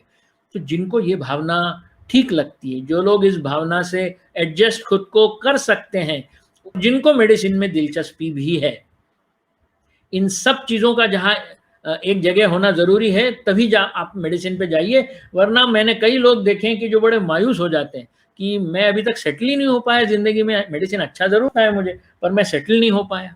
तो ये सिर्फ एक हिदायत थी मेडिसिन वालों के लिए। मैं दोबारा कह रहा हूँ, मैं आपको डिस्करेज नहीं कर रहा हूँ। मेरे कई दोस्तों के लड़के लड़कियाँ मेडिसिन सीख रही हैं, पर उन्होंने ये सब तय कर लिया है अपने मन में, उनको सबको ये बताया गया है कि ये आपको करना पड़ेगा। फिर पीसीबी वाले ऑप्शन में फार्मेसी का ऑप्शन रहता है, वहाँ पे एक डी फार्म मतलब डिप्लोमा इन फार्मेसी कर सकते हैं 2 साल का, या तो बी फार्म मतलब बैचलर इन फार्मेसी कर सकते हैं 4 साल का। तो ये एक ऑप्शन रहता है। बाद में अक्सर मैंने देखा है कि ये पैरामेडिकल ऑप्शंस कई लोगों को पता नहीं रहते। बहुत सारे पैरामेडिकल ऑप्शन है। पैरामेडिकल मतलब पूरी तरह से आप डॉक्टर नहीं है, पर डॉक्टरों को असिस्ट करने वाले जो साइड प्रोफेशंस हैं, उनमें भी कई लोग तैयार होके अच्छी तरह की नौकरियां पा सकते हैं। और इन सब के या तो बैचलर्स डिग्री अवेलेबल है या तो डिप्लोमा अवेलेबल है। जैसे मैं आपको सिर्फ नाम गिनवाता हूँ यहाँ, जिससे आपको ध्यान में रहे कि कम से कम 10-12 इस तरह के प्रोफेशंस, व्यवसाय आपके लिए उपलब्ध हैं। एक है फिजियोथेरेपी, इसमें तो बैचलर ऑफ फिजियोथेरेपी की डिग्री मिलती है। फिर है ऑक्यूपेशनल थेरेपी, इसमें भी बैचलर ऑफ ऑक्यूपेशनल थेरेपी आपको डिग्री मिलती है। फिर एक speech therapy, audiology and language, ये एक सेक्शन होता है जिसमें आप ट्रेनिंग लेकर काम कर सकते हैं। पैथोलॉजी, इसमें भी एक बैचलर की डिग्री मिलती है। आप पैथोलॉजी के डॉक्टर नहीं होंगे, पर पैथोलॉजी लेबोरेटरी में टेस्ट करने लायक रहेंगे। अपन जाते हैं ना जब पैथोलॉजी लैब में, तो वहाँ जो बाकी के लोग काम करते रहते हैं, वो इस तरह का ये काम करके ही पैरामेडिकल स्टाफ के हैसियत से नौकरी मिलती है उनको। मेडिकल लैब टेक्नोलॉजी, ये भी एक विषय है।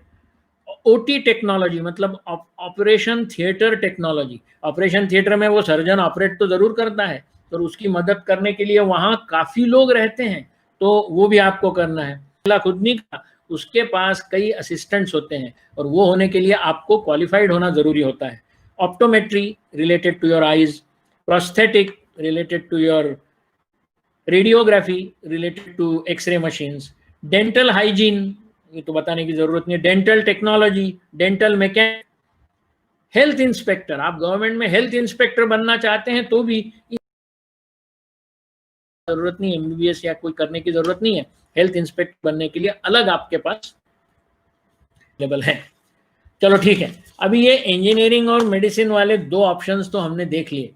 अब कॉमर्स और आर्ट्स में जाने से पहले मैं आपको एक मैंने बनाए हुए कोई करियर पाथ्स, जिसको मैं कहता हूं कि भाई आप विजुअलाइज करें कि इस कौन से रास्ते पर आप अपने आप को फिट समझते हो।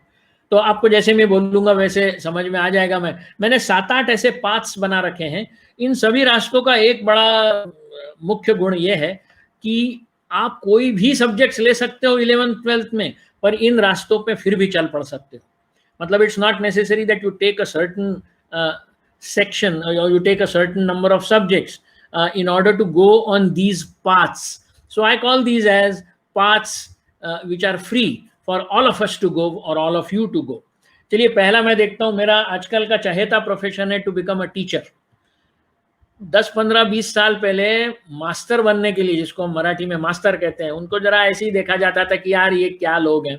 टीचर आजकल बनना बड़ा फायदे का है, ऐसा मैं कहूँ, या अच्छा भी है।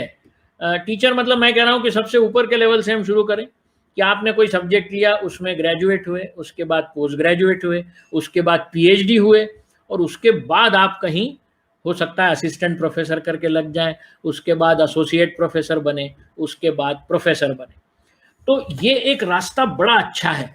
मेरा बड़ा लड़का जो है, मैंने कहा, जिसने पीएचडी करने के बाद, अमित ने, अमेरिका में, उसको माइक्रोसॉफ्ट से कई ऑफर्स आई थी कि पीएचडी आपने कंप्यूटर साइंस में क्या, आप हमारे पास आइए। और उसने पहले से ही तय करके रखा है कि मुझे टीचिंग पसंद है। तो वो तो बड़ा क्लियर था उसके माइंड में। मुझे नहीं लगता कई लोग क्लियर होते हैं, जो ज़्यादा तनख्वाह वाला ऑप्शन होगा उसे वो अपना लेते हैं। पर अमित ने ऐसा किया कि उसने आखिरी तक ये सोच के रखा था कि मैं प्रोफेसर बनूंगा। और आज वो करीब करीब, देखिए, पहले उसने भी असिस्टेंट प्रोफेसर से शुरू किया, फिर एसोसिएट हुआ, और अभी 2-3 महीने पहले ही उसको फुल प्रोफेसरशिप बॉस्टन में नॉर्थ ईस्टर्न यूनिवर्सिटी में मिल गई। तो मैं कहूँगा कि he really went along the path that he decided. Teachership या प्रोफेसरशिप इस तरह की, अमेरिका में तो प्रोफेसर होते हैं, दादा लोग होते हैं, मतलब it is almost like being a vice chancellor in India. मतलब अपने डिपार्टमेंट का वाइस चांसलर हो जाता है, उसको पूछे बगैर कोई पत्ता नहीं है उस डिपार्टमेंट का। खैर, तो एक दो फायदे इसके और भी हैं। देखिए, कॉन्स्टेंटली आपको आपके यंग लोगों के साथ आपका संबंध रहता है पूरे, जब तक आप टीचिंग लाइन में हो तब तक, और that helps you remain young. आप यदि ज़्यादा यंग लोगों के साथ रहोगे तो आप भी यंग रहोगे। और दूसरा सबसे बड़ा फायदा जो मुझे दूसरे किसी प्रोफेशन में नहीं मिलता, वो है कि साल में 2 महीने छुट्टी मिलती है आपको। अरे ऐसा कोई प्रोफेशन है? आप कॉर्पोरेट वर्ल्ड में सीनियर मैनेजर बनोगे तो इतनी मेहनत आपसे करवाएंगे वो, कि 12 महीने में 13 महीने का काम करवाएंगे। ये ऐसी है लाइन कि जहां जब कॉलेज बंद है, यूनिवर्सिटी बंद है, तो प्रोफेसर को भी छुट्टी है एक तरह से। वो अपना रिसर्च वगैरह करते रहते हैं, पर एक तरह से छुट्टी है। तो ऐसा कोई मुझे प्रोफेशन बताइए कि जहां साल में 2 महीने छुट्टी मिलती हो कम से कम, और जहां हर वक्त आपका यंग लोगों से पाला पड़ता हो, जिससे कि आप भी दिमाग से एक बड़े यंग से रहते हैं। तो मेरे हिसाब से आपने टीचर का प्रोफेशन, जिन लोगों को टीचिंग में दिलचस्पी है, उन्होंने ज़रूर अपनाना चाहिए। दूसरा एक प्रोफेशन है जिसको मैं कहता हूँ MBA. Profession in the sense ये क्वालिफिकेशन है। कई लोग शुरू से कहते हैं कि भाई मुझे एमबीए होना है। एमबीए भी ऐसी एक डिग्री है। MBA is a post graduate degree, masters in business administration. इसमें भी एक अलग तरह का, मतलब अलग तरह की डिग्री है। आप कोई भी डिग्री मुझे बताइए, यदि पोस्ट ग्रेजुएट लेवल पे आप जाते हैं तो वो कहते हैं कि साहब हमारे ही विषय में ग्रेजुएशन आपने किया है क्या। मतलब यदि आप एमकॉम करने जाते हैं तो वो कहते हैं कि बीकॉम आपने किया है क्या। आप एमटेक तब तक नहीं कर सकते जब तक बीटेक ना किया होगा। एमए जब तक नहीं कर सकते जब तक उस विषय में बीए में ना किया हो आपने। ये एक ही पोस्ट ग्रेजुएट डिग्री है करीब करीब पूरे दुनिया में, सिर्फ भारत में नहीं, पूरे दुनिया में, जो ये कहती है कि आपको एमबीए होना है, चलेगा आप किसी भी विषय के ग्रेजुएट हो तो हमें चलेगा, सिर्फ आपने 12 साल स्कूल में और 3 साल ग्रेजुएशन के लिए कम से कम बिताने हैं, और फिर हम आपको हमारी एमबीए डिग्री का ये दे सकेंगे। अब आप देखिए कि ऐसी डिग्री कहीं नहीं मिलेगी आपको कि जो किसी भी, मतलब आप एमबीबीएस करके भी एमबीए कर सकते हैं, लॉ करके भी एमबीए कर सकते हैं, कुछ भी करके एमबीए कर सकते हैं। इसका मतलब क्या है कि एमबीए वाले ये कहते हैं कि भाई हम आपको, आप में एक सर्टेन लेवल ऑफ मैच्योरिटी चाहते हैं। यदि आप में सर्टेन लेवल ऑफ मैच्योरिटी आ गई, जो कि 12+3 स्कूल और कॉलेज में पढ़ने के बाद आ ही जाती है, ग्रेजुएशन होने के बाद, तो फिर हम आपको बिजनेस कैसे चलाना ये सिखा देंगे, ऐसा उनका अजम्पशन रहता है। तो इंडिया में तो अभी एमबीए के एडमिशन में ये कंपलसरी नहीं हुआ है कि आप चाहिए। अमेरिका और बाकी जगह अब ऑलमोस्ट कंपलसरी हो चुका है, वहाँ भी एकदम मैंडेटरी नहीं है। इंडिया में भी मुझे लगता है कि 8-10 सालों में ये अनिवार्य हो जाएगा कि जब तक आपको 2-1 साल का वर्क एक्सपीरियंस ना हो तब तक आपको शायद एमबीए डिग्री में एडमिशन नहीं मिलेगी। पर आज की तारीख में तो वैसा नहीं है, इसलिए आप लोग एमबीए आप कर सकते हैं। तो एमबीए करने में एक ही मुझे आपको बताना होगा कि जो लोग पहले से एमबीए करने की ठान रहे हैं वो इंजीनियरिंग की तरफ ना जाएं, इसलिए कि 12वीं के बाद फिर आप 4 साल ग्रेजुएशन करते हो, तो उससे बेहतर है 12वीं के बाद आप बीएससी या बीए या बीकॉम करो, तो 3 ही साल का ग्रेजुएशन हो जाएगा। तो 12+3 15, और 15 के बाद एमबीए के लिए एलिजिबल हो जाते हैं। और इंजीनियरिंग करोगे तो 12+4 मतलब 1 साल ज़्यादा लगता है। मुझे ऐसा नहीं कहना, क्योंकि आज भी आईआईएम्स में, जो इंडिया की टॉप इंस्टीट्यूट्स हैं, 70% of the management students are engineers. ये बात अलग है, पर मेरा कहने का तात्पर्य है कि जिसने पहले से एमबीए करने की ठानी है वो 1 साल क्यों अपना ज़ायर करे, क्योंकि उस इंजीनियरिंग के 1 साल में कोई खास उसको एडवांटेज मिलने वाला नहीं है। तो 12+3 करके वो एमबीए कर सकता है। तीसरा एक प्रोफेशन नया निकला है पिछले 10 साल में, जो कि मैं कहूँगा लॉ का है। मैं जब छोटा था ना, या अब यहाँ कई लॉयर्स बैठे होंगे, उनसे क्षमा चाहता हूँ, मैं जब छोटा इन द सेंस मैं जब कॉलेज में था, तो आप समझ लीजिए हम बात कर रहे हैं आज से 45-50 साल पहले की। तो उस समय ऐसा माना जाता था कि अच्छा क्या तुम एलएलबी कर रहे हो, अच्छा मतलब कहीं एडमिशन नहीं मिलने लगता आपको, एलएलबी कर रहे हो तुम। और वो लोग भी मानते थे कि हाँ यार सब जगह कोशिश करी, कहीं नहीं मिली, तो अब घर में बैठने से तो बेहतर है एलएलबी कर लो। अब देखिए ये चित्र पूरी तरह से बदल गया है। मैं आपको एक पर्टिकुलर परीक्षा बता रहा हूँ जो आप लोगों ने देनी ही चाहिए जब आप 12वीं हो जाओगे। तो उसके बाद एक परीक्षा है जिसका नाम है क्लैट, CLAT, उसका फुल फॉर्म है कॉमन लॉ एडमिशंस टेस्ट। ये टेस्ट देने के बाद एक 2 घंटे की टेस्ट है, मई के दूसरे इतवार को होती है। और इस टेस्ट में मेरे ख्याल से 200 सवाल पूछते हैं वो, और वो 200 सवाल ऐसे सब्जेक्ट्स पे रहते हैं कि ज़्यादातर चीज़ें आपको 12वीं तक के आपके सिलेबस में पढ़ाई गई होती है। 2 चीज़ें पढ़ाई नहीं गई होती जो कोई भी कोचिंग क्लास आपको पढ़ा देगा। एक रहता है लीगल अवेयरनेस, जो कि आपको स्कूलों में नहीं पढ़ाते, और दूसरा रहता है जनरल अवेयरनेस, जो वैसे पढ़ाने की बात ही नहीं। जो जनरल अवेयरनेस बोले तो जनरल नॉलेज। तो क्लैट एग्जाम यदि आप देते हैं तो this controls admission to about 20 national law colleges. Nagpur में भी एक इस तरह का कॉलेज है, हर एक के नाम अलग अलग है, और उनका कॉमन नाम है नेशनल लॉ कॉलेज। अब जो लोग इसमें सिलेक्ट होते हैं, सिलेक्ट होना इजी नहीं है, पर IIM और IIT के मुकाबले तो इजी ही है। मतलब IIM में आज का रेशियो है 1:250, IIT में रेशियो है 1:150, और क्लैट में मतलब ये वाले नेशनल लॉ कॉलेजेस में रेशियो अभी करीब है 1:40। तो बहुत अच्छा रेशियो है। हालांकि 1:40 भी इतना अच्छा रेशियो नहीं है, पर उनके मुकाबले अच्छा है। आप इन जाओगे तो ये 5 साल का कोर्स है। 5 साल के कोर्स के बाद 12वीं के 5 साल के बाद आपको डिग्री मिलती है LLB की। अलग अलग कॉलेजेस, कोई BBA LLB देता है, कोई BA LLB देता है, कोई BSc LLB देता है। हर एक कॉलेज के सिलेबस से आपको पता चलेगा।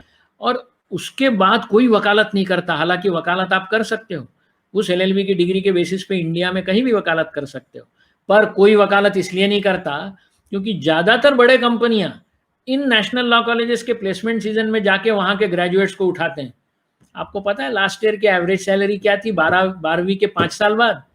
70,000 rupees per month, far more than what even NIT graduates get. अब आप मानो कि 12वीं के 5 साल बाद आपको 60-70 हजार की तनख्वाह पर मंथ मिल रही है, तो क्यों ना कोशिश की जाए। तो ठीक है, जिन लोगों को लॉ से बहुत ही ये है कि नहीं साहब ये प्रोफेशन मेरे लिए है ही नहीं, तो ठीक है, मैं ऐसा नहीं कह रहा हूँ।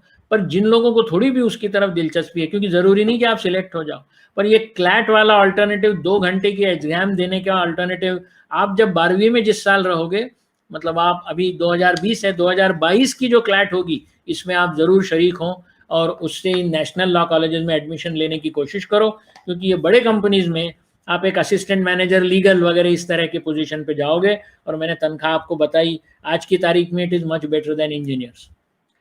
चौथा ऑप्शन सिविल सर्विसेज का है, जो भी आज अपने को देखना नहीं। जैसे MBA का भी ऑप्शन आज नहीं देखना है, क्योंकि वो तो आज से 5 साल बाद अपने सामने वो विकल्प आने वाला है। 2 साल 11वीं 12वीं के, 3 साल ग्रेजुएशन के कम से कम, उसके बाद अपने को सोचना है कि MBA करें या नहीं, या MBA करना भी है तो उसके बाद में करना है। उसी तरह ये भी है सिविल सर्विसेज। इसमें आप IFS हो सकते हैं, IAS हो सकते हैं, IPS हो सकते हैं, IRS हो सकते हैं। गवर्नमेंट करियर, और ये भी किसी सब्जेक्ट पे निर्भर नहीं है। आप 11वीं 12वीं में कौन से सब्जेक्ट लेते हो, इसके ऊपर आप ये कर सकोगे या नहीं, ये चीज निर्भर नहीं है। तो आप इसके लिए भी कोशिश कर सकते हो, पर ये भी एक ऑप्शन आपके लिए 5 साल बाद अवेलेबल है। पर अभी से कोई एकदम फैसला मत करो, क्योंकि 5 साल में पता नहीं, जैसा मैंने कहा कि कोई बदलाव काफी चीजों में आ सकता है, और वो बदलाव आ गया तो फिर अभी की हुई तैयारी किस काम की रहेगी। फिर आता है बैंकिंग। बैंकिंग में भी आप बैंकिंग ऑफिसर के लिए, मतलब प्रोबेशनरी ऑफिसर के लिए, और क्लेरिकल स्टाफ के लिए आप अप्लाई कर सकते हो। दोनों में आपका ग्रेजुएट होना जरूरी है, और ग्रेजुएट में कौन से सब्जेक्ट रहे इसके ऊपर कोई पाबंदी नहीं है। वैसे बैंक में आप दूसरे तरीकों से भी जा सकते हैं, आप MBA फाइनेंस करके जा सकते हैं, वो मास्टर इन कहते हैं फाइनेंस के कोई ग्रेजुएट कोर्सेस रहते हैं, वो करके भी जा सकते हैं। वो मैं आपको अपने अकाउंट्स के समय जिक्र करूंगा उनका। तो बैंकिंग में डायरेक्ट एडमिशन वैसे भी मिल सकती है, पर ये एक है जो कोई भी सब्जेक्ट्स आप लेके क्यों ना चले हो 11वीं 12वीं में, वहाँ बैंकिंग के परीक्षाएं देकर प्रोबेशनरी ऑफिसर या क्लेरिकल स्टाफ के हैसियत से, बैंकिंग का सबसे बड़ा अट्रैक्शन क्या है तनख्वाह मिलता है वो कई बार प्राइवेट सेक्टर के मैनेजर को भी उतना मिलेगा कि नहीं, इसकी गारंटी नहीं रहती। और जॉब के ऊपर बड़ा प्रोटेक्शन रहता है। इंडिया में क्या है, गवर्नमेंट जॉब के ऊपर बहुत ही दिलचस्पी रहती है। आपकी शादियां जल्दी हो जाएगी, आप लड़कियों की शादियां हो जाएगी, लड़कों की भी हो जाएगी, सब लोग कहेंगे कि अरे वाह गवर्नमेंट जॉब है, बैंक में है, LIC में है, अरे तो ये बढ़िया जवाई है या बढ़िया बहू है मेरे लिए, ऐसा कह के लोग करेंगे। आखिरी का है होटल मैनेजमेंट। होटल मैनेजमेंट भी 12वीं के बाद आप Indian institute of hotel management की एंट्रेंस एग्जाम्स रहती हैं जो कि कंट्रोल करती हैं कि होटल मैनेजमेंट के किस कॉलेज में आप इंडिया में जा सको। इसमें फॉरेन में भी जाके आप कॉलेजेस में पढ़ सकते हो। आज के पूरे इसमें मैंने फॉरेन इंडिया के बाहर जाकर कोर्स करने के ऊपर जोर इसलिए नहीं दिया है क्योंकि उसमें फिर काफ़ी टाइम बढ़ जाता। पर होटल मैनेजमेंट एक ऐसा है जो आप इंडिया के बाहर भी कर सकते हैं, पर इंडिया में भी कई कॉलेजेस हैं और एक अच्छा करियर है जिनको हॉस्पिटैलिटी और इन सब चीज़ों में इंटरेस्ट है। 11वीं 12वीं में कोई भी सब्जेक्ट आप लेते हैं तो आगे चलकर होटल मैनेजमेंट कर सकते हैं। और एक नए किस्म का पिछले 10-1 साल में आया है जिसको मैं कहता हूँ certified sellers of mutual funds and insurance. अब म्यूचुअल फंड्स का नाम आपने सुना होगा, इंश्योरेंस का भी नाम सुना होगा। 15-20 साल पहले इनको बेचने के लिए कोई क्वालिफिकेशन की ज़रूरत नहीं थी, पर फिर इतना मिस सेलिंग होने लगा। मिस सेलिंग का मतलब वो पॉलिसी के टर्म्स सीधे तरीके से अच्छी तरीके से क्लाइंट को समझा नहीं पाते थे। इसलिए अभी गवर्नमेंट ने ये रूल बना दिया है कि आपको जब तक सर्टिफिकेट नहीं मिलता, तो इसकी 2 संस्थाएं हैं, एक एमफी नाम की संस्था है और एक IRDA नाम की संस्था है। एमफी बोले तो mutual fund association of mutual funds of India और IRDA is insurance regulatory and development authority. अब वो गूगल पे जाके हम सर्च कर लेंगे। आपको यदि लगता है कि सेलिंग म्यूचुअल फंड्स और selling insurance is something which you like, then you can always pass their certificate exams and become eligible. आप ब्रोकिंग हाउसेज ज्वाइन कर सकते हैं, म्यूचुअल फंड्स ज्वाइन कर सकते हैं जहाँ की ये सब आप बेच सकते हैं। करने के बाद काफ़ी ऑप्शन हैं, जैसे फंड्स के ही नहीं पर हाँ आप समझ लीजिए फैशन डिजाइनिंग का आप ग्रेजुएशन कर सकते हैं, बैचलर्स ऑफ मास मीडिया कर सकते हैं, बैचलर्स ऑफ फाइन आर्ट्स कर सकते हैं, बैचलर्स ऑफ सोशल वर्क कर सकते हैं और BSc in graphics and animation जो कि आजकल बड़ा पॉपुलर सा कोर्स है। ये भी करने से एक स्पेसिफिक लाइन पे आप जा सकते हैं। तो अब हम आखिरी केस पे आ रहे हैं जिसके बाद मैं आपको क्वेश्चन आंसर पूछने की सुविधा दूं। तो अभी हमने कॉमर्स के कोर्सेज के बारे में कहा नहीं, ये तो अभी जो 6-7 मैंने आपको बताया इसमें तो आप कोई भी कोर्स ले लो 11वीं 12वीं में, ये सब ऑप्शंस आपके लिए अवेलेबल है। कॉमर्स का भी फील्ड एकदम बढ़िया है इन द सेंस इसमें सबसे आप तो बीकॉम तो हो ही सकते हो, इसमें मतलब 12वीं के बाद अभी आप 11वीं 12वीं में कॉमर्स के सब्जेक्ट्स लोगे तो you can do BCom with banking and you can do normal BCom, you can do BCom with accounts and finance, इसको BAF कहते हैं, you can do BCom with financial markets, BFM कहते हैं, bachelor management studies. ये इस तरह के अलग अलग बीकॉम के ही वेरिएशंस हैं जो साल पहले नहीं थे। काफ़ी यूनिवर्सिटीज़ ने अब लोगों को अट्रैक्ट करने के लिए ऐसे अलग अलग कोर्सेस निकाले हैं जो आप लोग कर सकते हो। अब चार्टर्ड अकाउंटेंसी की तरफ जो कि इस कॉमर्स फैकल्टी में एक माउंट एवरेस्ट की तरह करियर है कि जो आदमी चार्टर्ड अकाउंटेंट बन गया वो समझ लो माउंट एवरेस्ट चढ़ गया। इस प्रॉब्लम यही है इसमें भी रेशियो ऑफ सक्सेस बड़ा कम है। जो लोग चार्टर्ड अकाउंटेंट बने आपको 3 परीक्षाएं पास करनी पड़ती हैं या क्रॉस करनी पड़ती है। सभी परीक्षाएं वो institute of chartered accountants of India ही आपसे लेता है। तो सबसे पहले परीक्षा होती है जिसको कहते हैं वो फाउंडेशन कोर्स, जो कि 12वीं के बाद आप तुरंत दे सकते हो। फाउंडेशन कोर्स 12वीं के बाद आप रजिस्टर करके वो परीक्षा दे सकते हो। उसके बाद आपको देनी पड़ती है एक परीक्षा जिसका नाम है IPCC, मतलब आप समझ लीजिए इंटरमीडिएट, और उसके बाद आपको देनी पड़ती है फाइनल। इसके बीच में कई आर्टिकल ट्रेनिंग है, कंप्यूटर का ट्रेनिंग है। मैंने कहा ना मैं बहुत डिटेल में नहीं जा रहा हूँ वरना उसी में अपना टाइम लग जाएगा। तो ज़्यादा से ज़्यादा 5 साल में, क्योंकि इसमें भी बहुत सारे अटेम्प्ट्स लोगों को लगते हैं और this institute provides as many attempts as you want. ये मैंने देखा कि बहुत अच्छी चीज़ है इस इंस्टीट्यूट की, पर सक्सेस रेशियो इतना कम है कि उनको तो ये ऑप्शन लोगों को देना ही पड़ता है। तो चार्टर्ड अकाउंटेंट आप होना चाहते हैं, तैयार रहिए। न्यूमेरिकल एबिलिटी आपकी अच्छी होनी चाहिए, एनालिटिकल एबिलिटी आपकी अच्छी होनी चाहिए, और ये 3 परीक्षाएं ट्रेनिंग आपको क्रॉस करने में 4.5-5 साल लग जाएंगे। आप एक बार चार्टर्ड अकाउंटेंट हो गए तो समझ लो कि आपको हाथ लगाने वाला इस दुनिया में कोई नहीं। रिसेशन आए, कितनी भी मंदी मार्केट में आए, जैसा मैंने कई लोगों को बताया है कि यदि तुम सीए होकर किसी अच्छे मैनेजमेंट इंस्टीट्यूट से एमबीए कर लेते हो, तब तो वाकई में your job has become recession proof. मतलब रिसेशन का कोई फर्क ही नहीं पड़ता आपको। एक दूसरा जॉब है जो टोटली रिसेशन प्रूफ है, जब मरने के बाद हम फ्यूनरल ले जाते हैं ना वो श्मशान घाट पे, जो आदमी लकड़ियां वगैरह आपको देता है, उसका जॉब भी रिसेशन प्रूफ है। कितनी भी मंदी क्यों ना आ जाए, लोग मरेंगे, वहां फ्यूनरल जाएंगी, और उसको उसका जो भी काम है वो करते ही रहना पड़ेगा। तो उसको कभी कोई नौकरी से निकालेगा नहीं। और दूसरी छोर पे ये है एमबीए प्लस सीए, यदि आप हो गए तो समझ लीजिए कि जिंदगी भर के लिए आपका एक गोल्ड स्टैंडर्ड सा हो जाएगा। पर जरूरी नहीं कि सभी लोग करें, दोनों में से एक भी कर लें आप, कि एमबीए किसी अच्छे इंस्टीट्यूट से करें या तो सीए हो जाएं, तो मेरे ख्याल से आपका करियर बड़ा सुनहरा हो सकता है। चार्टर्ड अकाउंटेंसी में इतना फेलियर रेट रहा है कि कुछ सालों पहले इंस्टीट्यूट ने एक अकाउंटिंग टेक्नीशियन नाम की डिग्री का निर्माण किया। तो जो फाउंडेशन पास कर लेता है और जो आईपीसीसी मतलब इंटरमीडिएट पास कर लेता है, पर कई अटेम्प्ट्स तक वो फाइनल पास नहीं कर सकता, तो फिर उसको अकाउंटिंग टेक्निक, तो फिर कई कंपनियों में वो फुल चार्टर्ड अकाउंटेंट तो है, और अकाउंटिंग टेक्नीशियन मतलब चार्टर्ड अकाउंटेंट से थोड़े से एक लेवल नीचे का काम अकाउंट्स डिपार्टमेंट में बड़ी कंपनियों में, या छोटी कंपनियों को तो वो अकाउंटेंट करके भी कर सकता है। तो अकाउंटिंग टेक्नीशियन नाम की ये डिग्री, इसका निर्माण इंस्टीट्यूट ने किया है ताकि उनको लगा कि फाइनल पास ना होने वाले कई अतृप्त आत्माएं घूम रही हैं इधर उधर, तो उनका क्या किया जाए, तो फिर उन्होंने ये एक तरीका निकाला।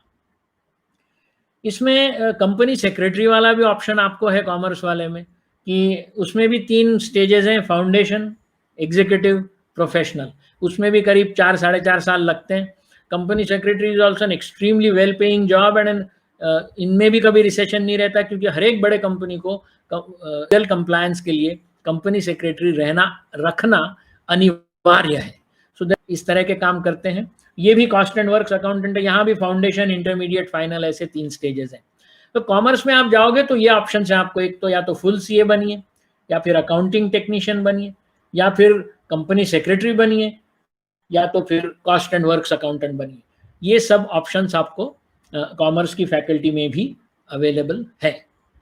फाइन, अभी मुझे नहीं लग रहा था कि इससे ज़्यादा बहुत कुछ आपको रॉ मटेरियल में दूं, क्योंकि ऐसा है कि ज़्यादा खिलाने से भी आदमी की भूख कम हो सकती है। तो मैं सोचता हूँ कि मैं यहीं रुकता हूँ।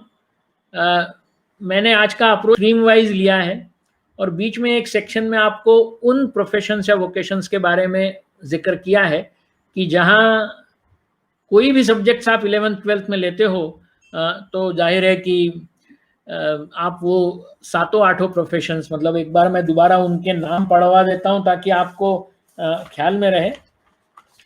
एक है टीचर, फिर आप ग्रेजुएशन के बाद जो करते हैं एमबीए, फिर आप जो लॉ करेंगे, जो से कह रहा हूँ कि 12वीं के बाद क्लैट वाले, आप बाकी कॉलेजेस में जाके भी लॉ कर सकते हैं, पर ये क्लैट करके जब नेशनल लॉ कॉलेजेस से लॉ करोगे तो तब वो तनख्वाह जो मैंने आपको कही उसका सपना आप देख सकोगे।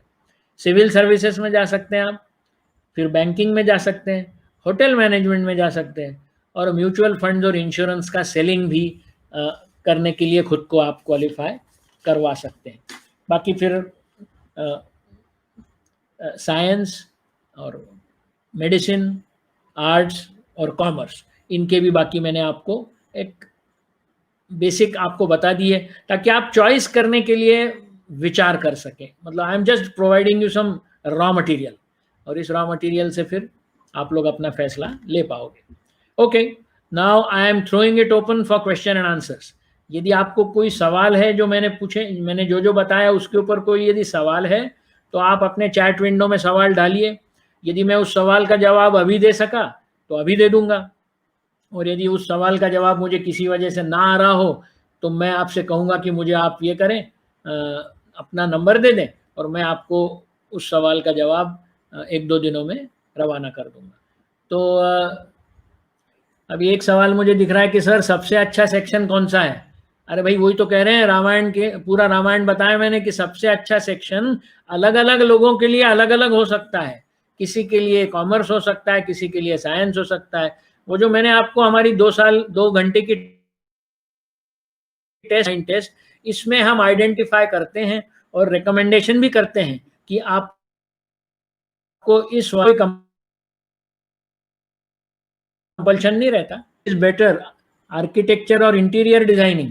अभी आर्किटेक्चर इज डेफिनेटली बेटर, क्योंकि an architect can be an interior designer, but an interior designer can not be an architect का। ये पूछ रहे हैं एनोनिमस हैकर, अच्छा एनोनिमस हैकर पूछ रहे हैं कि रोबोटिक्स के लिए क्या नंबर, वो नोटिस जो आपको मिली थी आज के प्रोग्राम की उसमें तो दिया है, यदि आप चाहते हैं तो आप लिख लें।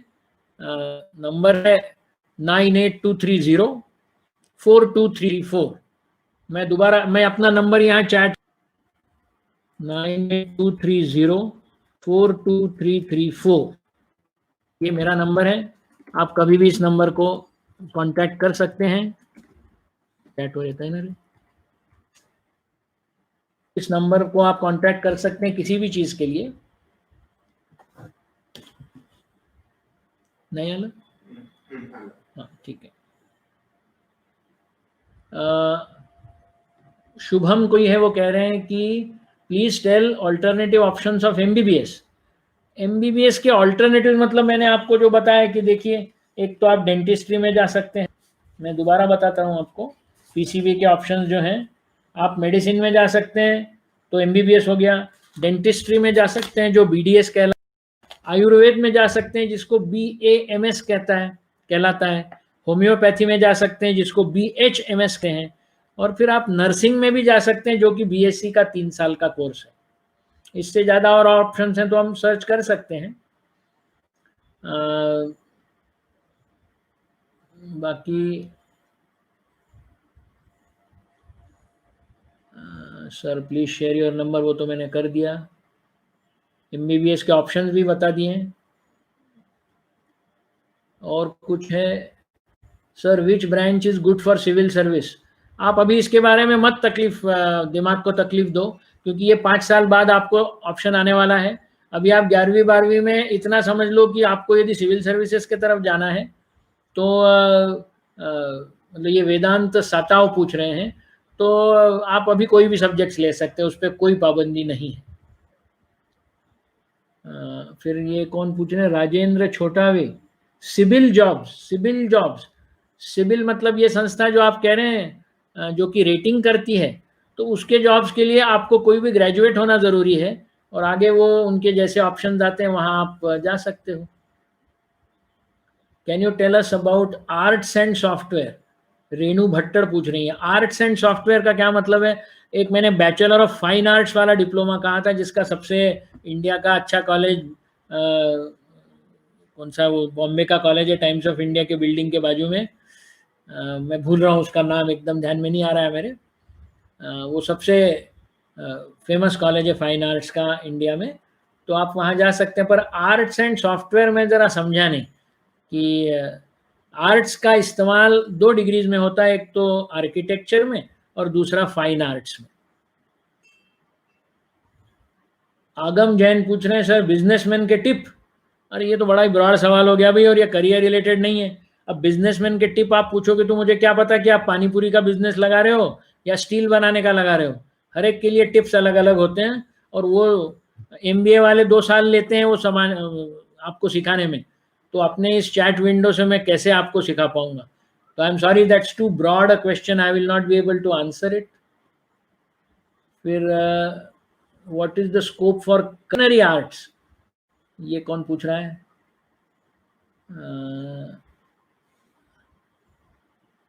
अरे कहाँ गया वो? कलिनरी आर्ट्स का मतलब ये होता है कि आप कहीं होटल में शेफ वगैरह बनना चाहते हो। कलिनरी आर्ट्स का मतलब कुकिंग से रिलेटेड। तो अब इसका ऐसा है कि आप यदि होटल मैनेजमेंट वाले साइड में जाते हो तो वहाँ एक स्पेशलाइजेशन शेफ्स का होता है। वहाँ या तो आप फ्रंट ऑफिस मैनेजर हो सकते हो, या तो फिर शेफ साइड में भी जा सकते हो। तो you can consider a hotel management alternative for that.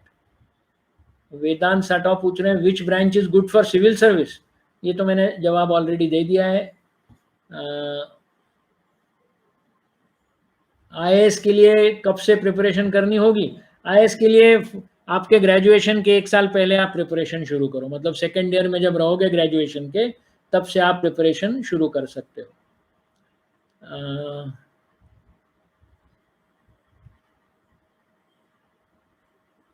What we want to do for IIM, ये क्या पूछ रहे हैं Shreyas Jadhav.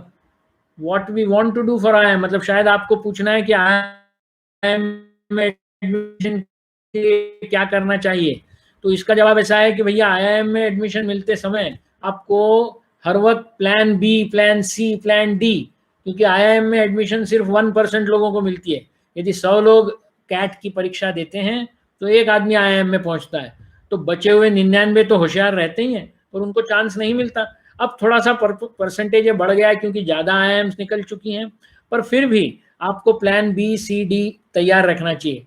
Plan B C D का मतलब क्या है, आपको ऐसा नहीं कहना चाहिए कि मैं MBA या तो IIM से करूंगा या करूंगा नहीं, तो ज़्यादातर आप MBA नहीं कर पाओगे।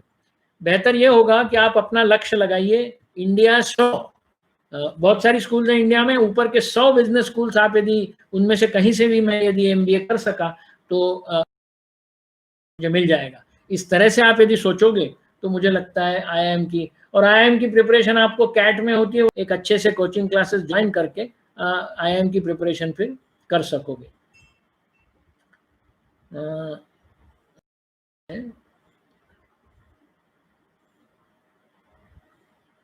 IT करने के लिए क्या करें, इंजीनियर बनो, मैंने कहा ना 3-4 ऑप्शंस हैं। ये अथर्व नागरे पूछ रहे हैं कि IT करने के लिए आप BSc IT कर सकते हैं, इंजीनियरिंग में IT कर सकते हैं, या BCA MCA भी कर सकते हैं। ये सभी तरह मोर इन्फॉर्मेशन अबाउट नेवी में ऑलरेडी बता चुका हूँ, इससे ज़्यादा इन्फॉर्मेशन आपको गूगल पे लेनी चाहिए।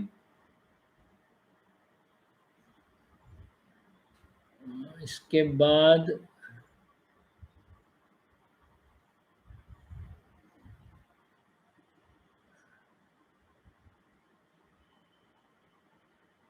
मेरे ख्याल से ज़्यादातर सवाल तो मुझे जो दिख रहे हैं, ये नेहा अग्रवाल पूछ रही है आर्किटेक्चर के लिए साइंस करना पड़ेगा। हाँ करना पड़ेगा, आपको मैथ्स और इंग्लिश 10वीं और 12वीं में करना पड़ेगा, 11वीं और 12वीं में, और उसके बाद आपको JEE में प्रीलिम देनी पड़ेगी, JEE मेंस भी देनी पड़ेगी, और नाटा नाम की एग्जाम नहीं पड़ेगी। ये सब देकर ही आप आर्किटेक्ट बन पाओगे।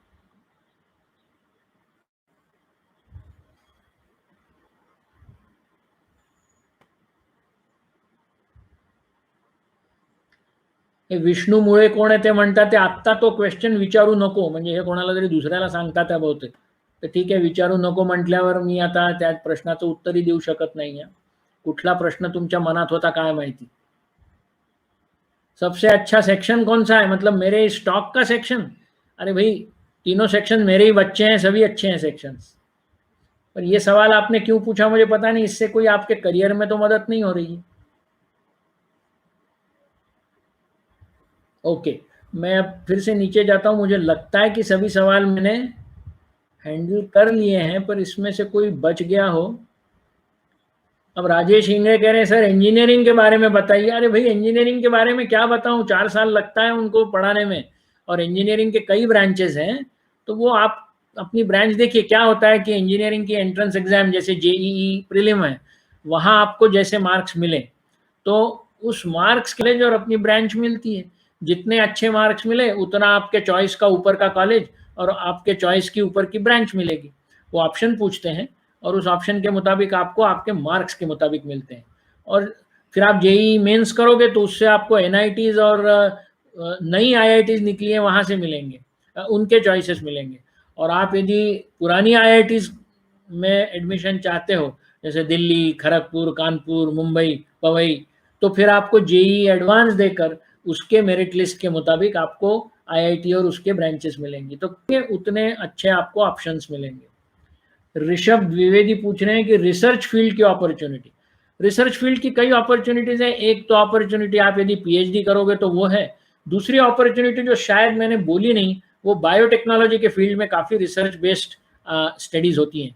जैसे आप PCB लेकर यदि 12वीं करते हैं, उसके बाद आप BSc बायोटेक्नोलॉजी कर सकते हैं। कई आपको इंजीनियरिंग भी बायोटेक्नोलॉजी इंजीनियरिंग के भी कोर्सेज हैं, पर समझ लीजिए आपने BSc इन बायोटेक्नोलॉजी किया तो बायोटेक्नोलॉजी ये विषय ही रिसर्च बेस्ड है, क्योंकि तो इसलिए आपको मतलब ज़रूरी नहीं कि PhD टाइप की रिसर्च करनी पड़े, ये प्रोसीजरल रिसर्च है, ये सब्जेक्टिव रिसर्च बेस्ड है। तो रिसर्च बेस्ड अपॉर्चुनिटी आपको बायोटेक्नोलॉजी के फील्ड में भी मिल सकती है।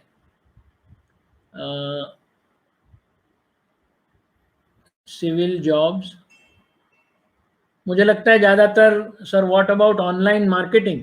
ऑनलाइन मार्केटिंग ये डिजिटल मार्केटिंग कहलाता है। तो अभी ऐसा है कि डिजिटल मार्केटिंग के कोई डिप्लोमाज वगैरह लोग अभी निकाल रहे हैं, वो ऐसी कोई ऑफिशियल डिग्री नहीं है। इससे बेहतर ये होता है कि पहले आप मार्केटिंग के फंडामेंटल्स सीखें, जो कि आपको एक MBA कोर्स में सिखाए जाते हैं। और यदि आप सिर्फ डिजिटल मार्केटिंग करना चाहते हो तो वो भी कर सकते हैं, क्योंकि आप कितने वाकिफ़ हो सोशल मीडिया मार्केटिंग के। मतलब फेसबुक पे मुझे यदि अपनी ऐड भेजनी है तो कैसा किया जाए, अलग अलग साइट्स पे मैं, या ट्विटर पे या लिंक्डइन पे या व्हाट्सएप पे मेरे प्रोडक्ट्स के मार्केटिंग में कैसी करूं, इसके लिए एक्चुअली देखा जाए तो किसी कॉलेज में जाने की ज़रूरत नहीं है। अभी होगा भी तो मुझे पता नहीं, पर कोई ऑफिशियल इसका डिप्लोमा है डिजिटल मार्केटिंग में। कई लोग ये करते हैं। ऑनलाइन कई फ्री कोर्सेज अवेलेबल हैं, जैसे कोर्सेरा नाम की एक साइट है, वो लोग डिजिटल मार्केटिंग के आपको सर्टिफिकेट कोर्सेज देते हैं। और कोर्सेरा अच्छी इंस्टीट्यूट की जाती है, यदि आप किसी को बताएं। पर खैर बताने की क्या ज़रूरत है, ये जो एडवर्टाइजिंग कंपनीज होती हैं वो आजकल डिजिटल मार्केटिंग भी हैंडल करती हैं। और therefore it's an experience based job, and technically you should know what is to be done on which site. तो इन सब से रिलेटेड होने की वजह से ये सीखा जा सकता है, अनुभव से ही आप सीख सकते हो, या जैसा मैंने कहा कि ऑनलाइन के कोई फ्री कोर्सेज हैं वो करके आप अपने आप को नए टेक्निक्स सिखा सकते हो। For MBBS can we take general? You have to take biology, without that you can not go for MBBS। Which is better, IIT और नीट? ये क्या हुआ भाई, नीट तो एग्ज़ाम है और IIT तो संस्था है, तो इसकी कंपैरिजन कैसे की जाएगी? सर MBA के बारे में क्या कह रहे हैं, वो बहुत हिल रहा है। Sir please tell about CA। भाई CA के बारे में इतनी इन्फॉर्मेशन है, किसी भी CA ब्रांच में आप जाओ, मतलब इंस्टीट्यूट के ब्रांच में, और आपको वो बहुत सारी इन्फॉर्मेशन दे देंगे। वो पूरी यहाँ देना इतना वाजिब भी नहीं है। मैंने आपको बता दिया कि 3 एग्ज़ाम्स आपको पास करनी पड़ती हैं, उसके बीच में कई सारे ट्रेनिंग्स हैं जो आपको कंपलसरी आर्टिकलशिप ट्रेनिंग करना पड़ता है। तो वो सब करके आपको, और आप कौन सी परीक्षा कब दे सकोगे इसके बारे में भी उनके रूल्स हैं।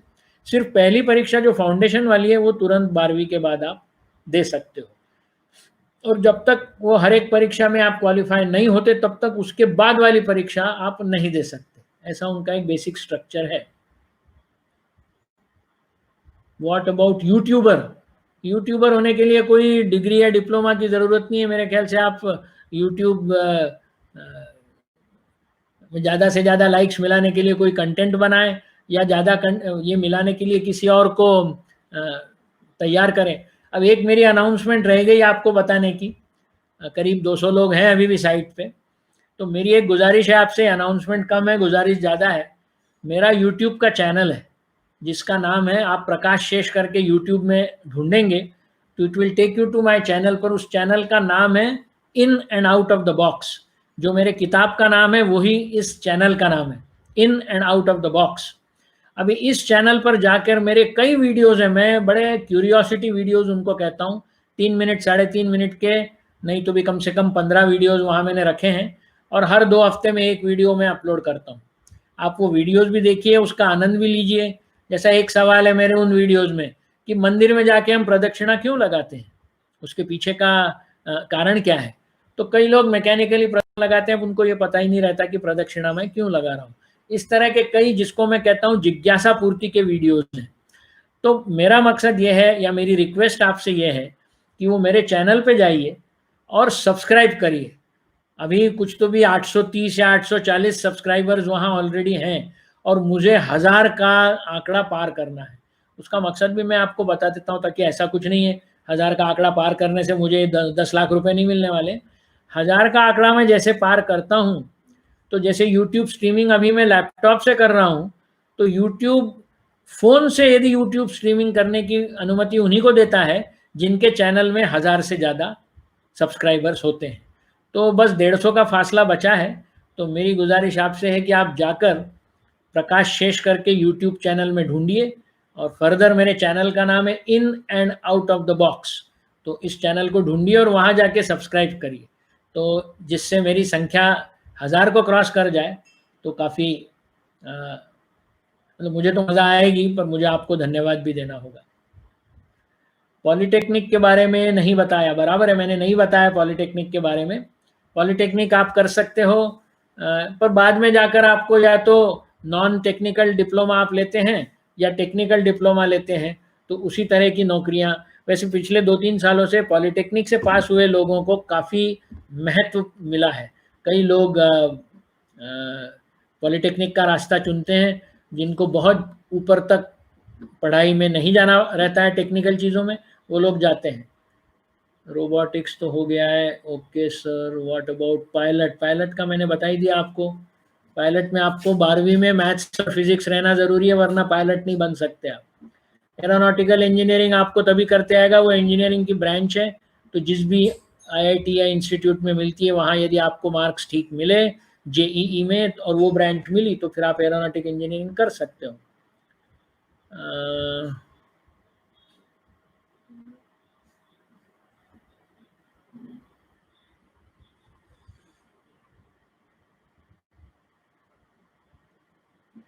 किसी के 1245 सब्सक्रिप्शन हो चुके हैं उनके यूट्यूब चैनल पे, कॉन्ग्रेचुलेशन। मैं 850 से आगे नहीं जा पाया अभी तक, उम्मीद है कि आप लोगों की मदद से चला जाऊंगा।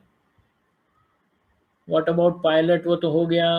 एरोनॉटिकल इंजीनियरिंग भी हो गया। Archaeology courses, please tell us about क्या लिखा है, आर्कियोलॉजी या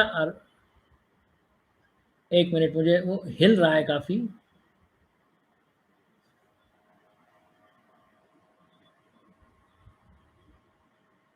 व्हाट अबाउट एस्ट्रोफिजिक्स? एस्ट्रोफिजिक्स आप ले सकते हैं, बीएससी के समय भी ले सकते हैं, एमएससी के समय भी आप ले सकते हो। तो एस्ट्रोफिजिक्स एक सब्जेक्ट है जो लेकर आप वो डिग्रियां पूरी कर सकते हो। व्हाट अबाउट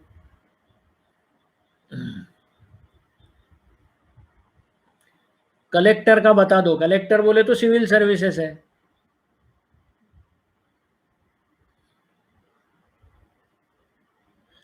ये दोबारा पूछ रहे हैं कि आईआईटी अच्छा है या मेडिसिन अच्छा है। अब आपका हैंडराइटिंग तो यहाँ आ नहीं रहा है, आपका वो पोस्ट पढ़ के मैं कैसे बताऊँ। तो बेहतर है कि आप वो हमारी 2 घंटे की ऑनलाइन परीक्षा दो, वहाँ हम आपको एडवाइस दे सकेंगे कि आपका झुकाव किस तरफ है।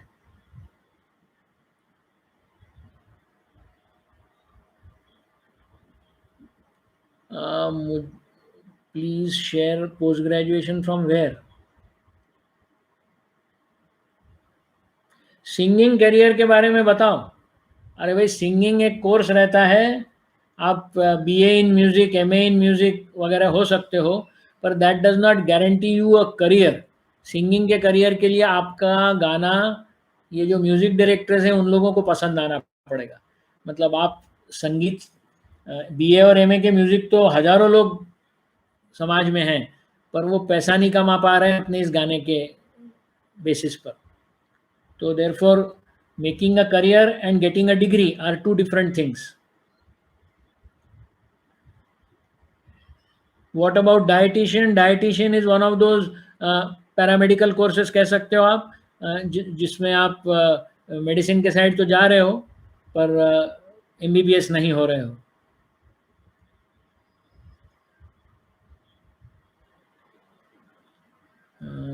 मोर अबाउट नाटा? नाटा की इंफॉर्मेशन आप गूगल से ले लो। Information about police department?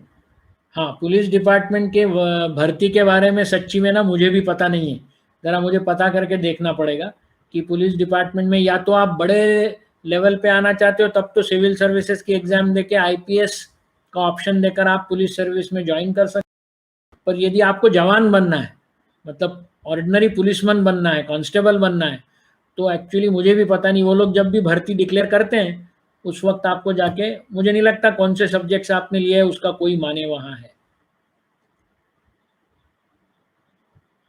What about aerospace engineering? भी एक मतलब स्पेशलाइजेशन है इंजीनियरिंग का। सब कॉलेजेस ऑफर नहीं करते, जहाँ करते होंगे वहाँ आपको पता करके एडमिशन उसमें लेनी पड़ेगी। इसरो के बारे में बताइए। इसरो भी लेता है इंजीनियरिंग कॉलेजेस से डायरेक्टली, या इसरो आजकल स्कॉलरशिप्स भी देता है इंजीनियरिंग कॉलेजेस के एरोनॉटिकल इंजीनियरिंग या दूसरे ऐसी ब्रांचेज है जहाँ से पास होने वालों को, तो वो लोग रेगुलर एडवर्टीजमेंट्स देते हैं रिक्रूटमेंट के, या तो वो कॉलेजेस में भी पहुँचते हैं जहाँ वो रिक्रूट करते हैं।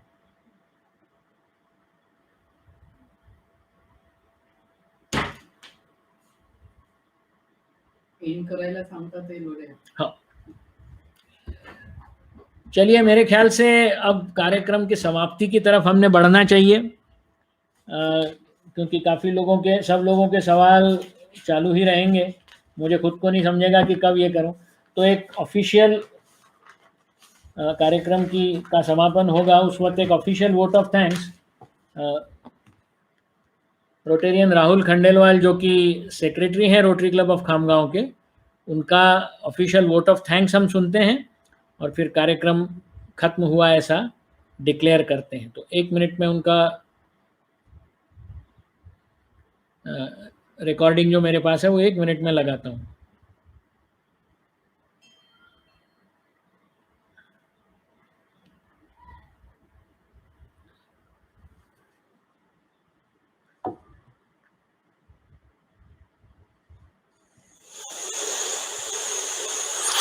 Good morning. I'm Rotarian Rahul Khandelwal, Secretary of Rotary Club of Khamgaon. Firstly, I would like to thank all the parents and students who have registered and attended this event in large numbers. I thank Project Chairman Rotarian Vinit Lodaya and Coach Project Chairman Rotarian Karan Chopra for splendid efforts and gathering huge registration. Thanks to our project advisors, Rotarian Umesh Ji Agrawal, Rotarian Praful Agrawal, Rotarian Devesh Bhagat for shaping the success of this project. Special thanks to Rotarian Anirudh Paldiwal from Rotary Club of Shigao, Rotarian Shirish Pote from Rotary Club of Akot, Rotarian Manoj Agrawal, Rotary Club Akola, Rotarian Pankaj Agrawal, Rotary Club Bharatwada, and their Rotary team for promoting this project to maximum students and contributing their time for this noble cause. Also, we would like to thank all coaching classes, school principals and school management, and all who directly or indirectly involved and helped in the project. Last but not the least, thanks to Prakash Shesh sir for guiding and counseling the students and giving your valuable time for betterment of children. I hope you all have enjoyed this session. Thank you. चलिए मेरे तरफ से भी धन्यवाद। आप लोगों ने ये बड़ा अच्छी तरह से सुन लिया। मुझे कॉन्फिडेंस है कि जो भी मैंने इसमें बताया वो आपको अपने फैसला करने के लिए सही साबित होगा। धन्यवाद एंड गुड बाय।